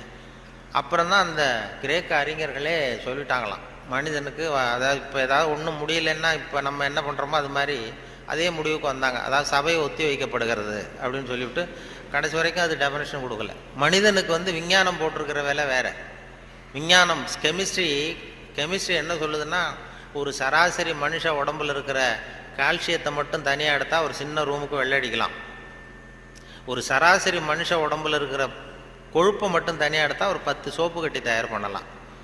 ஒரு சராசரி மனுஷன் உடம்புல இருக்கிற பாஸ்பரஸை மட்டும் தனியாக எடுத்தால் ஒரு 40 நெருப்புக்குச்சி தயார் பண்ணலாம். ஒரு சராசரி மனுஷ உடம்புல இருக்கிற இரும்பு சத்தை மட்டும் தனியாக எடுத்தால் 2 கலாணி 2 செய்யலாம். இவ்வளவுக்கு மொத்தமாக விலை போட்டால் 42 ரூபா 50 காசு. இதுதான் கெமிஸ்ட்ரி நமக்கு போட்டிருக்கிற விலை. ஒரு மனுஷனுக்கு ரசாயன விஞ்ஞானம் போட்டிருக்கிற விலை அவ்வளவுதான். அவன் எப்போ அவன் அவனுடைய வேல்யூ கூடும்னா அவன் எப்படி நடந்துக்கிறாங்கிறத பொறுத்து தான். அதுவும் மனுஷன் உயிரோடு இருக்கிற வரைக்கும் தான் 42-50 காசு. மிருகங்கள் அவனை விட பெருசாக இருக்கு. செத்ததுக்கு அப்புறம் வேல்யூ கூடுது. கடையில் பாருங்கள், உயிர் கோழி 50 ரூபா, உரித்த கோழி 60 ரூபான்னு போட்டுருவோம். செத்ததுக்கு அப்புறம் 10 ரூபா கோழி போடும். மனுஷன் உயிர் மனிதன் 42 ரூபா 50 காசு, செத்த மனிதன் 52 ரூபா 60 காசு. அப்படின்னா நீயே வச்சுக்கடா போடான்ட்டு போடுவான். அது அப்படி எப்படி வாழணுங்கிற அந்த வாழ்க்கை நெறிகள்லாம் பெரியவர்கள் நிறைய பேர் அதை பற்றி இது பண்ணி சொல்கிறாங்க. அதனால தான் அவங்ககிட்டேருந்து கற்றுக்கிட்டு நம்ம நல்ல பழக்க வழக்கங்கள் நம்மக்கிட்ட இருக்கிற அந்த திருக்குறளை பற்றி இப்போ தான் அதை பற்றி நிறைய பேர் பேச ஆரம்பிச்சிருக்கிறாங்க. திருக்குறளுங்கிறது அதனுடைய அருமை பெருமையெல்லாம் எப்படி வந்தது போச்சுன்னு சொல்லி. திருக்குறள்லாம் சின்ன வயசில் நம்ம பாடத்திட்டத்தில் மனப்பாடம் பண்ணது தான். இப்போ அதை பற்றி ஆங்கில மொழிபெயர்ப்புலாம் நிறைய பெருசாக பண்டிதமணி கதிரேசன் செட்டியார் இருந்தார். அவருடைய மகன் கூட இங்கே இருந்தார்ல, தமிழ் துறையில் கதிர் தியாகராஜன். அவங்க அப்பா பண்டிதமணி கதிரேசன் செட்டியார். அவர் திருக்குறளை மனப்பாடம் பண்ணது எப்படின்னா, எதிரில் அவங்க வீட்டு வேலைக்காரனை உட்கார வச்சுக்குவாராம். இவர் உட்காந்துருப்பார். அவருக்கு கால் நடக்க முடியாது, கால் ஊனம். அதனால் எதிரில் வேலைக்காரனை உட்கார வச்சுட்டு அவன் கையில் திருக்குறள் புஸ்தகத்தை கொடுத்துட்றது. இவர் உட்காந்துக்கிட்டு, இந்த இடத்துல நான் முதலாளி கிடையாது, நீ வேலைக்காரன் கிடையாது, நான் திருக்குறளை வரிசையாக சொல்லிட்டு வருவேன், அது சரியாக இருக்கான்னு பார்த்துக்கிட்டே வா, ஏதாவது ஒரு சின்ன தப்பு சொல்லிட்டா கூட நீ என்ன முதலாளின்னு பார்க்காத, எழுந்திரிச்சு என் தலையில் ஓங்கி ஒரு கொட்டு வை அப்படின்னு. சரி முதலாளின்னு வாங்கி வச்சுக்கிட்டான். வாங்கி வச்சுட்டு சொல்லுங்கள் முதலாளின்னு உட்காந்தான். அகர முதல எழுத்தெல்லாம் ஆதி பகவன் முதற்றே உலகு அப்படின்னாரு. உடனே கிடுக்குன்னு கொஞ்சம் இருங்க முதலாளி அப்படின்னு சொல்லி எழுந்திரிச்சு ஓங்கி நங்குன்னு ஓட்டி விட்டான் தலையில். ஏன்டா கூப்பிட்டா, நான் சரியாக தானடா சொன்னேன் அப்படின்னா, இல்லை நீங்கள் சொன்னது தப்பு முதலாளி, அகர முதல எழுத்தெல்லாம்னு நீங்கள் சொன்னீங்க, இந்த புஸ்தகத்தில் அகர முதல வெழுத்தெல்லாம்னு போட்டிருக்கு, அதனால் தப்பு அப்படின்னு டக்குன்னு இப்போ திருக்குறளை பிடிங்கிட்டாரான். இதே ரீதியில் போனால் நான் 1330 கொட்டு வாங்கணும் உங்ககிட்ட, என் தலை தாங்காது, நான் பார்த்துக்கிறேன் போடான்ட்டாரான். அப்படிலாம் திருக்குறளை படித்து பெரிய இது பண்ணியிருக்கிறாங்க. அவருக்கு கால் ஊனம், பண்டிதன் கதிரேசன் செட்டியாருக்கு. அவருக்கு பாதுகாப்புக்குன்னு ஒருத்தனை வச்சுருந்தாரான், அவனுக்கும் கால் கிடையாது. அப்போ கேட்டிருக்காங்க, ஏங்க ஐயா நீங்கள் தான், உங்களுக்கு தான் கால் நடக்க முடியாது, நடமாட முடியல, கால் ஊனம், உங்களுக்கு பாதுகாப்புக்குன்னு ஒருத்தனை வச்சுருக்கீங்க, அவனுக்கும் கால் விளங்காமல் இருக்கு, கால் சரியில்லையே அப்படின்ட்டு இருக்காங்க. அப்போ அதை நான் அர்த்தத்தோடு தான் வச்சுருக்கேன்னாரான். என்ன அப்படின்னு கேட்டதுக்கு சொல்லியிருக்காரு, எனக்கு ஒரு ஆபத்துன்னு வரும்பொழுது இவன் விட்டுட்டு ஓடி போகாமல் இருக்கணும்ல, அதுக்காக தான் வச்சுருக்கேன் அப்படின்னு சொன்னாரான். அப்படிலாம் அந்த தலைமுறையில் திருக்குறளை பற்றி சொல்லுவாங்க. திருக்குறளை இப்போ பெரிய அதை பற்றி சான் ஸ்னைடர்னு ஒருத்தர், இப்போ அமெரிக்க பேராசிரியர், திருக்குறளை பற்றி 600 பக்கத்துக்கு 600 பக்கம் கற்கும் வழிகள்னு ஒரு புத்தகம் எழுதினாராம். ஹைவே டு லேர்னிங்க, அது ஒன்று ஹைவே டு லேர்னிங் அப்படிங்கிற புத்தகம் 600 பக்கம், 500 ரூபா விலை. அதாவது கற்கும் வழிகள்னு அமெரிக்காவில் இப்போ பிரபலமாக அந்த புத்தகம் வித்துக்கிட்டு இருக்கு. அதை படிச்சுட்டு நம்ம தமிழ் பேராசிரியர் ஒருத்தர் சொன்னாருங்க, இதுக்கு ஏன் 600 பக்கம் வேஸ்ட், நம்ம திருவள்ளுவர் ஒவ்வொரு வார்த்தையிலேயே பதில் சொல்லியிருக்காரு அப்படின்னார். கற்கும் வழிகளில் அவர் என்ன பண்ணியிருக்காருன்னா, சாப்டர் படிச்சார். Why we should read, how we should read, what we should read, when we should read அப்படின்னு 4 பிரிவாக பிரிச்சுக்கிட்டு எதை படிக்கணும், எப்படி படிக்கணும், ஏன் படிக்கணும், எப்போ படிக்கணும் அப்படிங்கிற மாதிரி பண்ணியிருக்கிறார். அதாவது ஹவு வி ஷுட் ரீட் அப்படின்னு ஒரு கேள்வியை கேட்டுக்கிட்டு 250 பக்கம் அவர் எழுதியிருக்கார். இந்த கேள்விக்கு திருவள்ளுவர் எதை படிக்கணும், அதாவது எப்படி படிக்க வேண்டும், ஹவு வி ஷுட் ரீட்னா கசடர கற்க அப்படின்னு ஒரே வார்த்தையில் ஒரு பதில் உண்டு. இதுக்கு 250 பக்கம் வேஸ்ட் பண்ண வேண்டியதில்லைன்னார். வாட் வி ஷுட் ரீட், என்ன படிக்கணும் அப்படின்னா கற்பவை கற்க சொல்கிறார். இதுக்கு 300 பக்கம் எழுதியிருக்காரு அவர். வென் வி ஷுட் ரீட், அதாவது அப்புறம் வாட் வி ஷுட் ரீட், ஏன் படிக்க வேண்டும், ஒய் வி ஷுட் ரீட், அதுக்கு 300 பக்கம் எழுதியிருக்காரு. இவர் அதற்கு தக நிற்க அப்படிங்கிறது தீர்ந்து போச்சு. வென் வி ஷுட் ரீட், எப்பொழுது படிக்க வேண்டும் அப்படின்னா சாந்துணையும் அப்படிங்கிற வார்த்தையில் இருந்தது. இப்படி 4 வார்த்தையில் திருவள்ளுவர் சொன்னதை ஒரு 600 பக்கம் எழுதியிருக்கிறாருன்னு சொல்லி சொன்னார். அதை படித்து பார்த்துட்டு அப்படி அதை பற்றி பெருமையாக ஜியு போப் ஆராய்ச்சி பண்ணார். அதாவது இவர் அரிஸ்டாட்டல்லையும் திருவள்ளுவரையும் ஒப்பிடுறார் ஜியு போப். அப்போ என்னென்னா, அரிஸ்டாட்டில் காலத்தில் ஒரு தப்பு பண்ணிட்டா அதே தப்பை திருப்பி பண்ணலாம். இப்போ ஒருத்தர் வலது கையை ஒருத்தன் வெட்டிட்டான்னா திருப்பி அவனுடைய வலது கையை வெட்டலாம். இப்போ ஒருத்தன் ஒரு கண்ணை குத்தி விட்டான்னா அதே கண்ணை இவனும் குத்தலாம். அதுதான் இப்போ உள்ள தர்மம். அரிஸ்டாட்டில் காலத்தில் ஒருத்தன் உங்களுக்கு ஒரு விரலை எந்த விரலை வெட்டுறானோ அதே விரலை நீங்களும் வெட்டலாம். அது அந்த தர்மம். அந்த அதே காலத்தில் திருவள்ளுவர் என்ன சொல்கிறார் அப்படின்னு பார்த்தார். அதாவது ஒருத்தன் நமக்கு கெடுதல் பண்ணுனா திருப்பி அதே கெடுதலை பண்ணு அப்படின்னு அவர் சொல்கிறார். இயேசுநாதரும் அப்போ சொன்னார். அவர் என்னென்னா, அதாவது அரிஸ்டாட்டில் என்ன சொன்னார், ஒருத்தன் உனக்கு வலது கன்னத்தில் அடித்தான்னா நீ வலது கன்னத்தில் அடி. இது அரிஸ்டாட்டல். இயேசுநாதர் சொன்னார், உனக்கு வலது கன்னத்தில் அடித்தான்னா நீ இடது கன்னத்தை திருப்பி காட்டு அப்படின்னார். இது அதை விட கொஞ்சம் பெரிய பண்பாடுள்ள செயல். அதுக்கடுத்து திருவள்ளுவரை பார்த்தா, நீ ஒருத்தன் உன்னை அடிச்சுட்டான்னா நீ பதிலுக்கு அவன் கன்னத்தை தடவி கொடு அப்படிங்கிறார். இன்னா செய்தாரை ஒருத்தல் அவர் நானும் நன்னையும் செய்து விடுன்னு சொன்னார். அப்படின்னு சொல்லிட்டு இது ஜியு போப்பு ஒப்பிடுறார் அரிஸ்டாட்டிலையும் திருவள்ளுவரையும். அவர் எழுதுறார், when compared because of this unique feature of forgiveness. மன்னிப்புல இது ஒரு தனித்தன்மை இருக்கு திருவள்ளுவர் சொல்றதுல. அதனால ஜியு போப்பு எழுதுறார், when compared because of this unique feature of forgiveness, Thiruvalluvar is at least 1 inch taller than Aristotle அப்படின்னு எழுதினார். அரிஸ்டாட்டிலை விட 1 inch உயரமானவர் திருவள்ளுவர் அப்படின்னு சொல்லி. அதனால தான் அவ்வளோ உயரமாக கன்னியாகுமரியில் கொண்டு போய் சிலை வச்சுருக்குறோம். அது அப்படி ஜியு போப்பு கம்பேர் பண்ணி எழுதுறார். அப்படி நாம் பெருமைப்படுறதுக்கு எத்தனையோ விஷயங்கள் நம்ம இதில் இருக்குது. அதனால் இப்படிப்பட்ட இந்த உணர்வு, இந்த நகைச்சுவை உணர்வை பற்றி பேசிட்டு இருந்தோம் இல்லையா, அது எங்கள் ஆசிரியர் சொன்னது மாதிரி அதை வச்சு எந்த விஷயத்தை சொன்னாலும் கொஞ்சம் சுவாரஸ்யமாக சொன்னோம்னா வாழ்க்கையிலையும் சரி, நீங்கள் எந்த துறையில் வேலைக்கு போனாலும் சரி, சக மனிதர்கள்ட்ட பழகும் பொழுதும் சரி, அந்த நகைச்சுவை உணர்வுன்னு இருக்கும் பொழுது நல்லாயிருக்கும். அதாவது எங்கள் பேராசிரியர் கல்கி எழுதியிருக்கிறார், இதில் பேசினார். அவர் ஆல் இண்டியா ரேடியோவில் ஆரம்பத்தில் 1938 பேராசிரியர் கல்கி பேசியிருக்கார், தமிழில் சிறுகதை அப்படின்னு. எப்படி சொல்கிறது, சுவாரஸ்யமாக எப்படி சொல்கிறதுன்னு சொல்லி அப்போ பேசியிருக்கார். சிறுகதைன்னா அது சிறுன்னு அர்த்தம் இருக்கா, அதனால் சிறுசாக இருக்கணும், தேவைக்கு அதிகமாக வளர்த்தாத. கதைன்னா அதில் ஒரு கதை அம்சம் இருக்கணும். ஒரே ஒரு ஊரில் அப்படின்னு ஆரம்பித்தா அதுக்கப்புறம் என்ன அப்படின்னு கேட்க தோணுதில்ல, அது மாதிரி இருக்கணும் ஒரு வரியும் அப்படின்னு சொல்லிட்டு, சொல்கிறதே எப்படி சுவாரஸ்யமாக சொல்கிறதுன்னா தேவைக்கு அதிகமாக நீ வளர்த்தாதே அப்படின்னு சொல்லி அதுக்கு ஒரு உதாரணம் கொடுத்துருக்காரு கல்கி. அதாவது நீங்கள் எழுத்தாளராக இருந்தாலும் சரி, பேச்சாளராக இருந்தாலும், சக மனிதர்கள்ட்ட பழக்கிறவராக இருந்தாலும் தேவைக்கு அதிகமாக இது பண்ணாதீங்க அப்படிங்கிறதுக்காக சொல்லியிருக்காரு. அவர் ஒரு கதை எழுத்தாளர் எப்படி இருக்கணுங்கிறதுக்காக கல்கி சொன்னது. ஒரு நாள் காஞ்சிபுரம் உபய வேதாந்த தேசிக சுவாமிகள் தன் வீட்டு வேலைக்கார குப்பனை கூப்பிட்டு, அடை குப்பா, நீ உடனே ஸ்ரீபெரும்புதூர் ஓடிப்போய் திருவேங்கடாச்சாரியை சந்தித்து திருக்குடந்தையிலே இருந்து இங்கே வந்திருக்கிற திருநாராயண ஐயங்கார் சுவாமிகள் திருக்கோவில் ஆராதனைக்கு திருத்துழாய் எடுத்து திரும்புகையில் திருக்குளத்தில் திருப்பாசி வழுக்கவே திருவடி தவறி விழுந்தார் என்று சொல்லிவிட்டு வா அப்படின்னு எழுதினாராம். சொல்லிவிட்டு, என்னப்பா சொல்லிடுவியா அப்படின்னு கேட்டிருக்காரு. நான் சொல்லிடுறேன் சாமின்னு இருக்கான் குப்பை. எப்போ இன்னொருத்தரை என்கிட்ட சொல்லி காட்டு, என்ன சொல்லுவேன் அப்படின்னு கேட்டாராம். அது என்ன சாமி, கும்மோன் தாசாமி குட்டையில் விழுந்தான்னு சொல்லணும், அவ்வளோதானே, நான் சொல்லிட்டு போகிறேன் அப்படின்ட்டான்.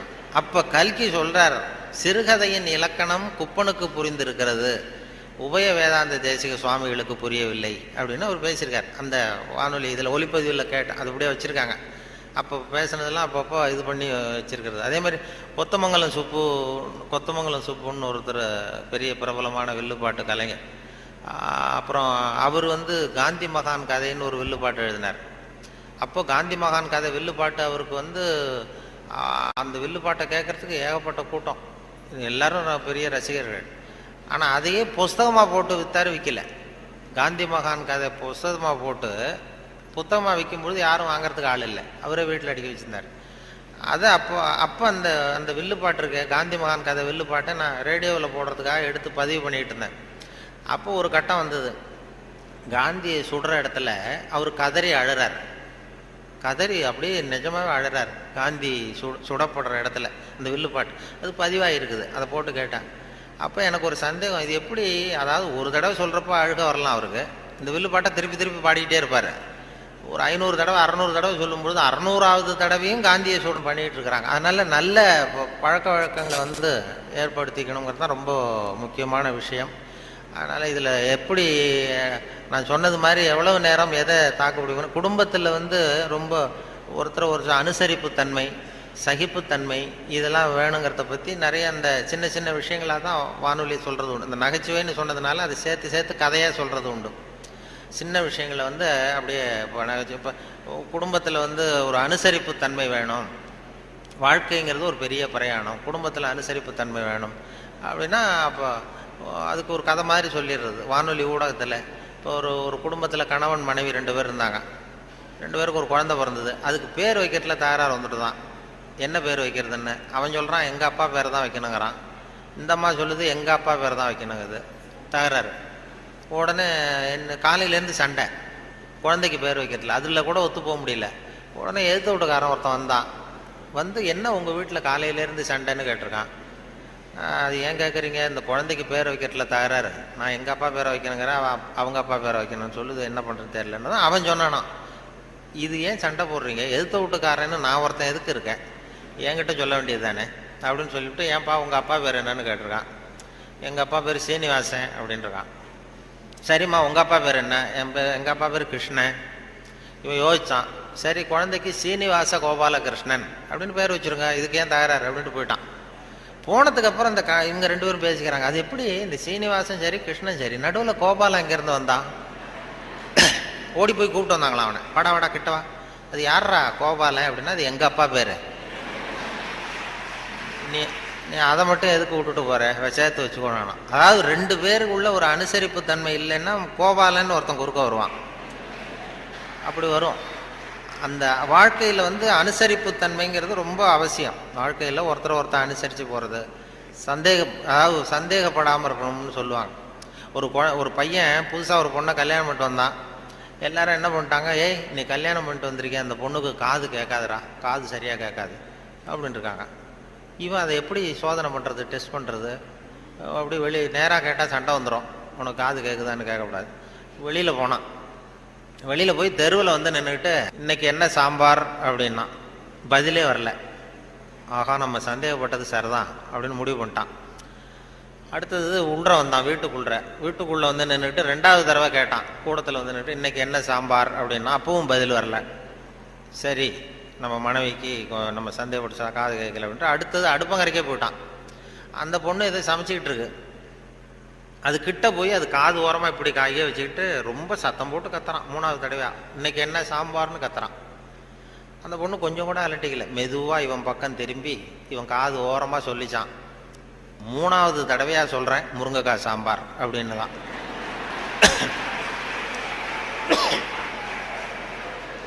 இவனுக்கு காது கேட்கல, இவன் அதை போய் குத்துறான். அதான் தன் குற்றம் நீங்கி பிறர் குற்றம் காண்கிற்பின் என் குற்றமாகும் இறைக்குன்னு சொல்லுவாங்க. அதில் திருவள்ளுவர் இதில் என்னென்னா ரொம்ப கிட்டத்தில் வந்து நமக்கு புத்தி சொல்கிறவர் அவர் தான். மற்றவங்களாம் எட்டத்துலேருந்து சொல்லுவாங்க, நீங்கள் நல்லது செஞ்சால் எதுக்கும் கவலைப்படாதீங்க அப்படின்னு எத்தனையோ பேர் உபதேசம் பண்ணுவாங்க. நமக்கு நீ நல்ல காரியம் செய்கிறது நல்ல காரியமா, எதுக்கும் கவலைப்படாது, நீ பாட்டு செஞ்சுட்டு போடா அப்படிம்பாங்க. திருவள்ளுவரை சொல்ல கிட்ட வந்து நீ நல்லது செஞ்சாலும் தப்பு வந்துடும் ஜாக்கிரதையாரு அப்படின்னு சொல்லிட்டு போகிறார். அது நம்ம மேலே ரொம்ப அக்கறை உள்ளவங்க தான் அதை சொல்லுவாங்க. பலனை பற்றி கவலைப்படாத, நீ பாட்டுக்கு எதை வேணாலும் செஞ்சுட்டு போ, கடமையை செஞ்சுட்டு போடான்னு உபதேசம் பண்ணுறது இருக்காங்க நிறையா. நன்று ஆற்றல் உள்ளும் தவறுண்டு, அவரவர் பண்பறிந்து ஆற்றா கடை, நீ நல்லது செஞ்சால் கூட தப்பு வந்துடும் ஜாக்கிரதையாரு அப்படின்னாங்க.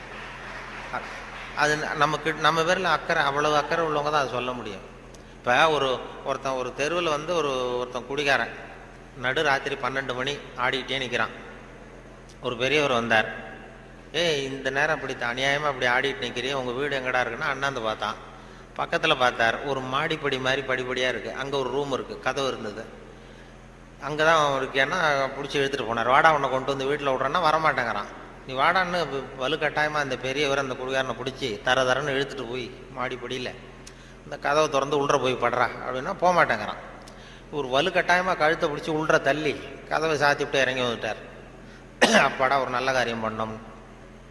வந்தால் இன்னொருத்தன் அதே மாதிரி ஆடிட்டு வரான் கீழே. நீ என்னடா பண்ணேன்னா இவனும் அதே மாதிரி ஆடுறான். சரி வாடா உனக்கும் இங்கே தான் நான் அண்ணந்து பார்த்தான், சரி வா அங்கே தான் தங்கியிருக்கேன்னு பிடிச்சி தரன்னு இழுத்துட்டு போய் கதவு திறந்து போடான்னு அவனும் போக மாட்டேங்கிறான். அவனையும் வலுக்கட்டாயமாக தள்ளிவிட்டு மூடிவிட்டு கீழே இறங்கி வந்தார். வந்தால் 3வது ஆள் ரொம்ப பயங்கரமாக ஆடிட்டு வரான். எத்தனை பேருடா இன்னைக்கு இப்படி புறப்பட்டுருக்கீங்க, எல்லாம் அங்கே தான் இருக்கீங்களா அப்படின்னு சொல்லி வாடா மேலேன்னு கூப்பிட்டார். நான் வரமாட்டேன்னு கத்தனான். அதெல்லாம் முடியாது, ஒன்று அங்கே விட்டுட்டு தான் போவேன்னு அவர் என்ன பெரியவர் இழுக்கிறார். இழுத்ததும் உடனே போலீஸ்னு கத்திருக்கான். போலீஸுக்காரர் வந்துட்டார். அந்த போலீஸுக்காரர்கிட்ட அவன் புகார் பண்ணுறான், இந்த பாருங்க சார், யாரோ ஒரு பெரியவர் என்னை இந்த வழியாக மேலே கொண்டு போய் அந்த கதவை திறந்து அந்த பக்கமாக இருக்கிற குப்பை குழியில் தள்ளி தள்ளி விட்டுக்கிட்டு இருக்கிறார் 3 தடவையா. நான் இறங்கி இறங்கி கீழே வந்துக்கிட்டு இருக்கேன். இன்னும் 2 தரம் தள்ளி விட்டாருன்னா செத்து போடுவோம் சார் அப்படின்றான். இதுதான் நன்று ஆற்றல் உள்ளும் தவறுண்டு, அவரவர் பண்பறிந்த ஆற்றா கடை. நீ நல்லது தான் செஞ்சார், தப்பு வந்துடும், அது அவ்வளவு தூரம் அவர் தான் சொல்ல முடியும். அந்த நன்றாற்றல் உள்ளும் தவறுண்டு, அவரவர் பண்பறிந்த ஆற்றா. நல்லதுன்னு செய்வாங்க. இப்போ ஒருத்தன் யார்கிட்டையும் நண்பர்கள்ட்ட கேட்டான், ஒரு 100 ரூபா கொடுங்கடா, ஏதாவது தொழில் செஞ்சு பொழைச்சிக்கிறேன்னு. யாருமே கொடுக்கறதுக்கு ஆள் இல்லை, பரவாயில்ல. உடனே அவன் என்ன பண்ணால், சரி மனிதர்கள் யாரும் நமக்கு உதவி பண்ண மாட்டேங்கிறாங்க, நமக்கு தேவை ஒரு 100 ரூபா, இது கடவுளுக்கே ஒரு லெட்டர் போட்டு பார்ப்போம், அவர் தானே எல்லாரையும் படைச்சார், அவர் கொடுக்குறாரா பார்ப்போம். ஒரு போஸ்ட் கார்டு வாங்கினான். போஸ்ட் கார்டை வாங்கி அதில் அன்புள்ள கடவுள் அவர்களுக்கு வணக்கம், எனக்கு மனிதர்கள் யாரும் உதவி செய்ய மாட்டேங்கிறாங்க, எனக்கு ஒரு 100 ரூபா இருந்தால் அதை வச்சு நான் பொழைச்சிக்குவேன், நானே ஒரு 100 ரூபாயை எனக்கு அனுப்பி வைக்கும்படி கேட்டுக்கொள்கிறேன்னு போட்டு கையெழுத்து போட்டான். போட்டு அந்த பக்கம் திருப்பி அட்ரஸ் எழுதணும்ல, பெறுகிறவர் முகவரி, உயர்திரு கடவுள் அவர்கள், அப்புறம் தெரு நம்பர், வீட்டு நம்பர், தெரு ஒன்றும் தெரியல. யோசிச்சான், கடவுள் அட்ரஸ் எப்படி கண்டுபிடிக்கிறது யோசிச்சு, சரி எல்லார் அட்ரஸும் போஸ்ட் மாஸ்டருக்கு தெரியும் அப்படின்னு சொல்லி கடவுள் கேரா போஸ்ட் மாஸ்டர் அண்ணாமலை நகர் சிதம்பரம்னு போட்டு விட்டான். அந்த போஸ்ட் மாஸ்டர் ஒரு நல்ல எண்ணம் படைச்சவர். அவர் என்ன பண்ணிட்டாரு, யாரோ ஒருத்தன் அப்பாவித்தனமாக 100 ரூபா கேட்டிருக்கான், நாமளே அனுப்பிச்சிருவோம், கடவுளுக்கு அனுப்பியிருக்கான் அப்படின்னு சொல்லி அங்கே போஸ்ட் ஆஃபீஸில் வேலை செய்கிறவங்கள்ட்டெல்லாம் உங்களால் முடிஞ்சதை கொடுங்கப்பா, ஹெல்ப் பண்ணுங்க, அவனுக்கு உதவி பண்ணுவோன்னா ஆளுக்கு உடனே 5-10 எடுத்து கொடுத்தாங்க. எல்லாரும் சேர்த்தா ஒரு 90 ரூபா சேர்ந்து போச்சு. உடனே சேர்ந்த வரைக்கும் அனுப்பிச்சிருவோம் அப்படின்னு சொல்லி மணி ஆர்டர் ஃபார்ம் எடுத்தார். மணி ஆர்டர் கமிஷனையும் அவரே ஒத்துக்கிட்டார்.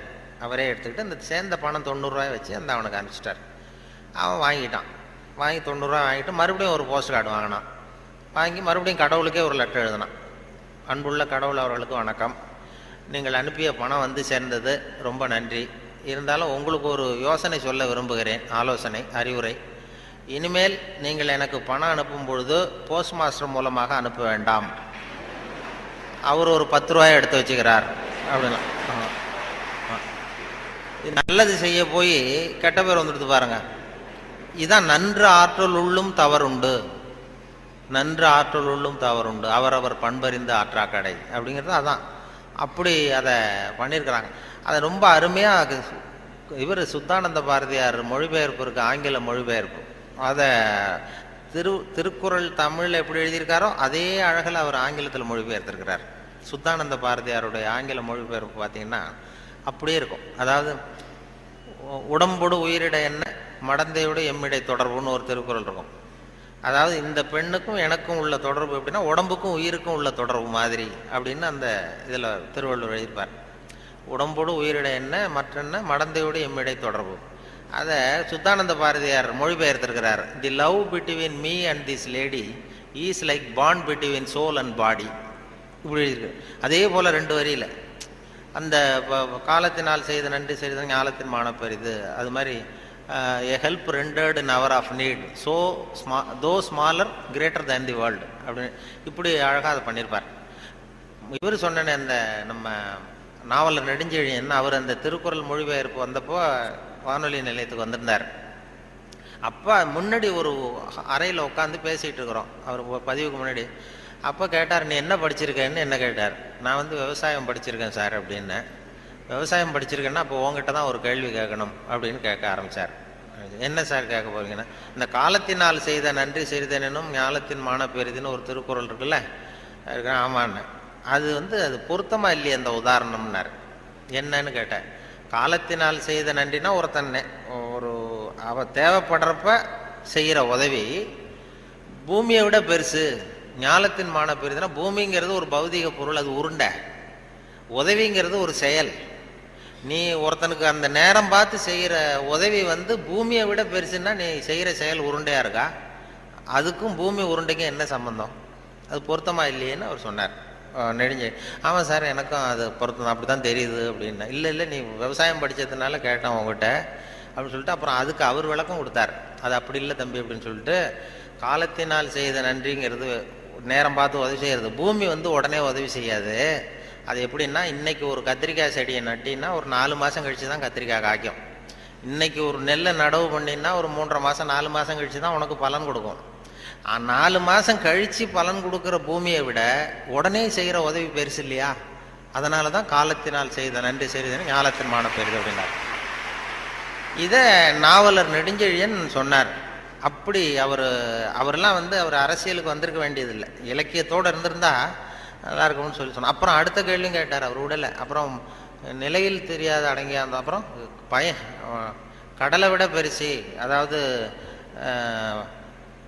அப்படின்னு ஒரு இது, அதுக்கு அந்த திருக்குறளுக்கு ஒன்று சொன்னேன். நிலையில் தெரியாத அடங்கியான் தோற்றம் மலையினுமான பெரிதுன்னு ஒன்று. பயன் தூக்கார் செய்த உதவி நயன் தூக்கின் நன்றி கடலிற் பெரிது.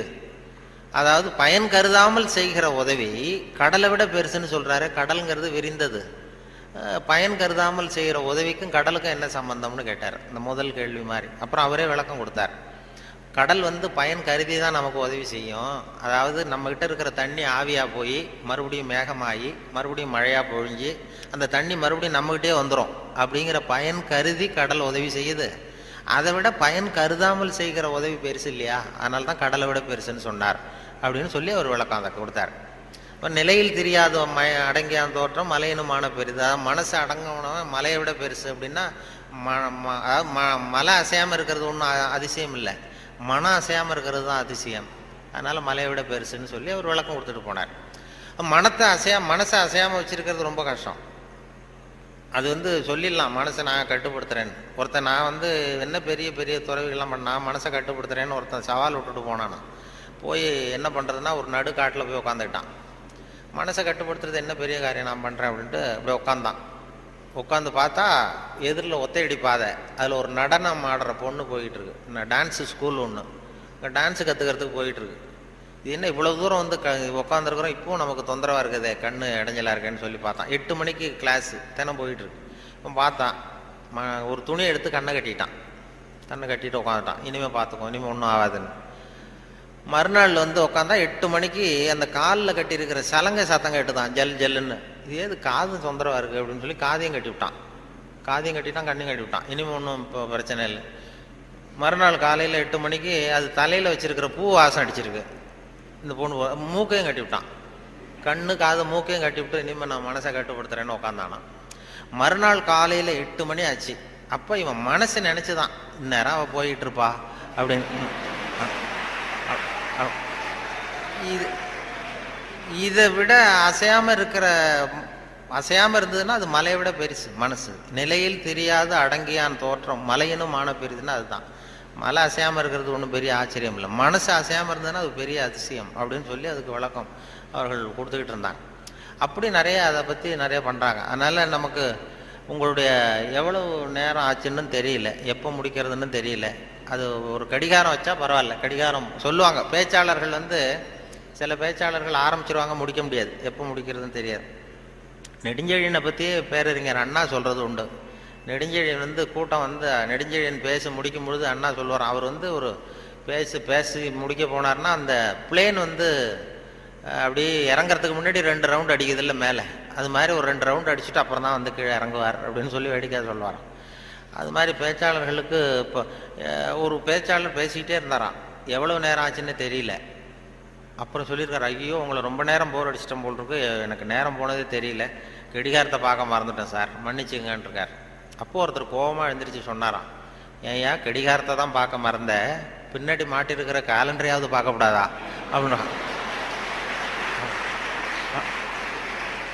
அப்படின்னா அவன் வாரக்கணக்கில் பேசிகிட்டு இருந்திருக்கான். போன ஆரம்பத்தில் முடித்து இந்த விழா முடிகிற வரைக்கும் பேசிகிட்டு இருக்கிறது மாதிரி ஆகிடும். அது அந்த பேச்சுங்கிறது அந்த கல்கி சொன்னார்ல, அது மாதிரி இருக்கணும்னு சொல்லுவாங்க. பேச்சு எதுவாக இருந்தாலும் ஒரு தன்னம்பிக்கை ஊட்டுறது மாதிரி இருக்கணுமா. ஒரு பேச கேட்டாலும் எழுத்தை படித்தாலும் அது படித்து முடித்ததும் நமக்கு ஒரு வாழ்க்கையில் ஒரு பிடிப்பு தன்னம்பிக்கை ஊட்டணும். ஒரு இளைஞன் வாழ்க்கையில் விரக்தி அடைஞ்சி தற்கொலை பண்ணிக்கலாம்னு போய் தண்டவாளத்தில் தலையை வச்சு படுத்தான். படுத்துறான், எதுவும் வாழ்ந்து பிரயோஜனம் இல்லைன்னு விரக்தி அடைஞ்சிட்டான். படுத்துக்கிட்டு இப்படி பார்க்குறான், 2 பக்கமும் ரயிலே வரல. இது என்னடா தற்கொலை கூட பண்ணுறது சாத்தியமா இல்லையே அப்படின்னு பார்த்தான். அப்போ யாரோ ஒருத்தர் ஒரு பக்கத்தில் ஒரு பெரிய மைதானம், ஒரு பெரிய பேச்சாளர் பேசிகிட்டு இருக்காரு. ஆகா அங்கே யாரோ ஒருத்தர் பேசுகிறாரு, அதையாவது போய் கேட்டுட்டு வருவோம் கொஞ்சம் நேரம், இங்கே போர் அடிக்குது, அதுக்கப்புறம் தண்டவாளத்தில் தலை வச்சு படுத்துருவோம் அப்படின்னு எழுந்திரிச்சு போனான். அங்கே போனால் ஒரு 2000 பேர் உட்காந்துருக்காங்க மைதானத்தில். பேசிகிட்டு இருக்கார் ஒரு பேச்சாளர் தன்னம்பிக்கைங்கிறத பற்றி. பேசி முடித்தார் 1 மணி நேரம். முடிச்சுட்டு எல்லாரும் கலைஞ்சி போயிட்டாங்க. அப்புறம் இந்த இளைஞன் போனான். போய் அந்த பேச்சாளர்கிட்ட, சார் நான் தற்கொலை பண்ணிக்கணுங்கிற எண்ணத்தோடு தண்டவாளத்தில் தலையை வச்சு படுத்திருந்தேன். உங்கள் குரல் கேட்டது, பேச்சு கேட்கணும்னு வந்தேன். 1 மணி நேரம் உங்கள் பேச்சை கேட்டேன். இப்போ அந்த தற்கொலை எண்ணத்தை மாற்றிக்கிட்டேன். நான் இனிமேல் தற்கொலை பண்ணிக்க மாட்டேன். எனக்கு வாழ்க்கையில் ஒரு தன்னம்பிக்கை வந்துட்டுது, பிடிப்பு வந்துட்டுது. அதுக்கு நீங்கள் தான் காரணம் அப்படின்ட்டுருக்கான். அது எப்படிடா அந்த முடிவுக்கு வந்தேன்னு கேட்டிருக்காரு அவர்.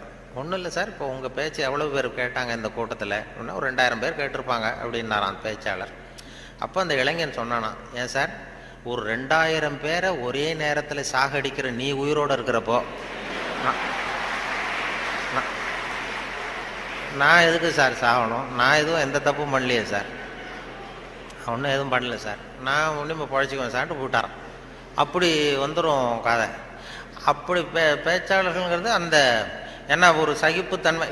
ஒரு பேச்சாளர் என்ன பண்ணார் தெரியுமா, வேகமாக போயிருக்காரு, அவசரமாக கூட்டத்தில் பேசணும்னு போயிருக்காரு. ஒரு காட்டு வழியாக போகும்போது சிங்கம் எதிரில் நின்று தான் வழி மறிச்சிருக்கு. ஏன் என் நிற்கிற அப்படின்னா, எனக்கு பசிக்குது, உன்னை சாப்பிட போகிறேன்னு தான் சிங்கம். நீ என்ன இப்போ சாப்பிட்றாத, நான் ஒரு முக்கியமான கூட்டத்தில் பேசுறதுக்காக போயிட்டுருக்கேன், அதனால் அதை கெடுத்துறாத அப்படின்ட்டு. அது என்ன, உன் மீட்டிங்கை பற்றி எனக்கு கவலை இல்லை, உன் பேச்சை பற்றி எனக்கு, என் பசி தான் முக்கியம், உன்னை சாப்பிட போகிறேன்னு. ஐயோ அவங்கெல்லாம் ஏமாந்துருவாங்க, ரொம்ப பேர் காத்துக்கிட்டு இருக்கிறாங்க பேச்சை கேட்கறதுக்கு, ஏமாந்துருவாங்க அப்படின்றாரு. இனி என்ன அவ்வளோ நல்லா பேசுவியா அப்படின்னு தான் சிங்கம். அதை ஏன் பேச்சை கேட்டால் அப்படியே கேட்குறவங்க மயங்கி விழுந்துருவாங்க. உடனே சிங்கம் சொல்லிச்சான், நீ இங்கேயே பேச, நான் மயங்கி விழறேன்னா பார்ப்போம் அப்படின்ட்டு. உடனே ஒரு ஆரம்பித்தார், பெரியோர்களே தாய்மார்களே அப்படின்னார். சிங்கம் அப்படியே கரகரகரகரன்னு சுற்றி விழுந்துடுது, கட்டடிச்சு அப்படியே மயக்கடிச்சு விழுந்துட்டுது. இவர் பார்த்தார், இதுதான் நமக்கு தப்பிக்கிறதுக்கு சரியான நேரம், இந்த மயக்கம் தெளி எழுந்திரிச்சு ஓடி போகணும் நம்ம அப்படின்னு. அப்படி பாம்பு நெளியிறது மாதிரி நெளிஞ்சு போனாராம். ஏன்னா எழுந்திரிச்சு நடந்தால் அதிர்ச்சியில் முழிச்சுக்கிட்டுதுன்னா என்ன பண்ணுறது, மயக்கம் தெளிஞ்சிடும்னு பாம்பு நெளிய மாதிரி நெளிஞ்சு கொஞ்சம் தூரம் போய் எழுந்திரிச்சு ஒரே ஓட்டமாக ஓடி போட்டார். ரொம்ப தூரம் போய் திரும்பி பார்க்குறார், அந்த சிங்கம் அப்படியே கிடக்குதா பின்னாடி துரத்துதான்னு. வேர்த்து ஒழுகுது, மூச்சு வாங்குது. ரொம்ப தூரம் ஓடி போய் திரும்பி பார்த்தா சிங்கம் அப்படியே மயங்கி கிடக்கு, மயங்கி விழுந்தது அப்படியே கிடக்கு. இவர் அங்கேருந்து அந்த சிங்கத்தை பார்த்துட்டு மனசுக்குள்ளே நினச்சிக்கிட்டாராம், நல்ல வேளை நம்ம பேச்சை கேட்டுட்டு அந்த சிங்கம் மயங்கி விழுந்ததுனால நாம் தப்பித்தோம் அப்படின்னு அவர் நினச்சிக்கிட்டாராம். நம்ம பேச்சை கேட்டு மயங்கி விழுந்ததுனால தப்பித்தோம், நல்ல வேலை அப்படின்னு நினச்சிக்கிட்டாராம். அதே நேரம் சிங்கம் லேசாக தலையை தூக்கி ஒரு கண்ணால் அவரை பார்த்துட்டு இது நினச்சிக்கிட்டு தான், நல்ல வேளை மயங்கி விழுந்தது மாதிரி நடித்ததுனால நாம் தப்பித்தோம்,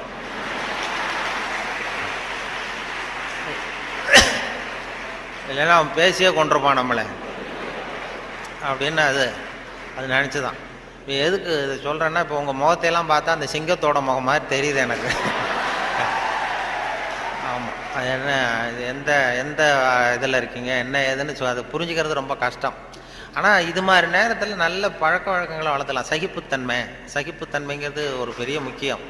இன்டர்நேஷ்னல் இயர் ஆஃப் டாலரன்ஸ்னு கொண்டாடினாங்க. சர்வதேச சகிப்புத்தன்மை ஆண்டுன்னு 1995 இன்டர்நேஷ்னல் இயர் ஆஃப் டாலரன்ஸ், சர்வதேச சகிப்புத்தன்மை ஆண்டு. எதுக்கு சொல்கிறேன்னா, இது மாதிரி சந்தர்ப்பத்தில் நீங்கள் உங்களுக்கு பிடிக்கல ஒரு சகிப்புத்தன்மைன்னு ஒன்று, எவ்வளோ நேரம் தாக்கு பிடிக்க முடியும் அப்படிங்கிறதெல்லாம் பண்ணிக்கலாம். அதனால் அது மாதிரி உங்களுடைய உங்களுடைய சகிப்புத்தன்மை நல்லாவே இருக்குதுன்னு நினைக்கிறேன். ஏன்னா இது வரைக்கும் யாரும் கலைஞ்சி போகல, அதனால் எல்லாத்தையும் தாக்கு பிடிச்சி உட்காந்துருக்குறீங்க. அதனால் உங்களை இது மாதிரி ஒரு நல்ல சந்தர்ப்பத்தில் சந்தித்ததில் எனக்கு ரொம்ப மகிழ்ச்சி. ஏன்னா ஒரு பெரிய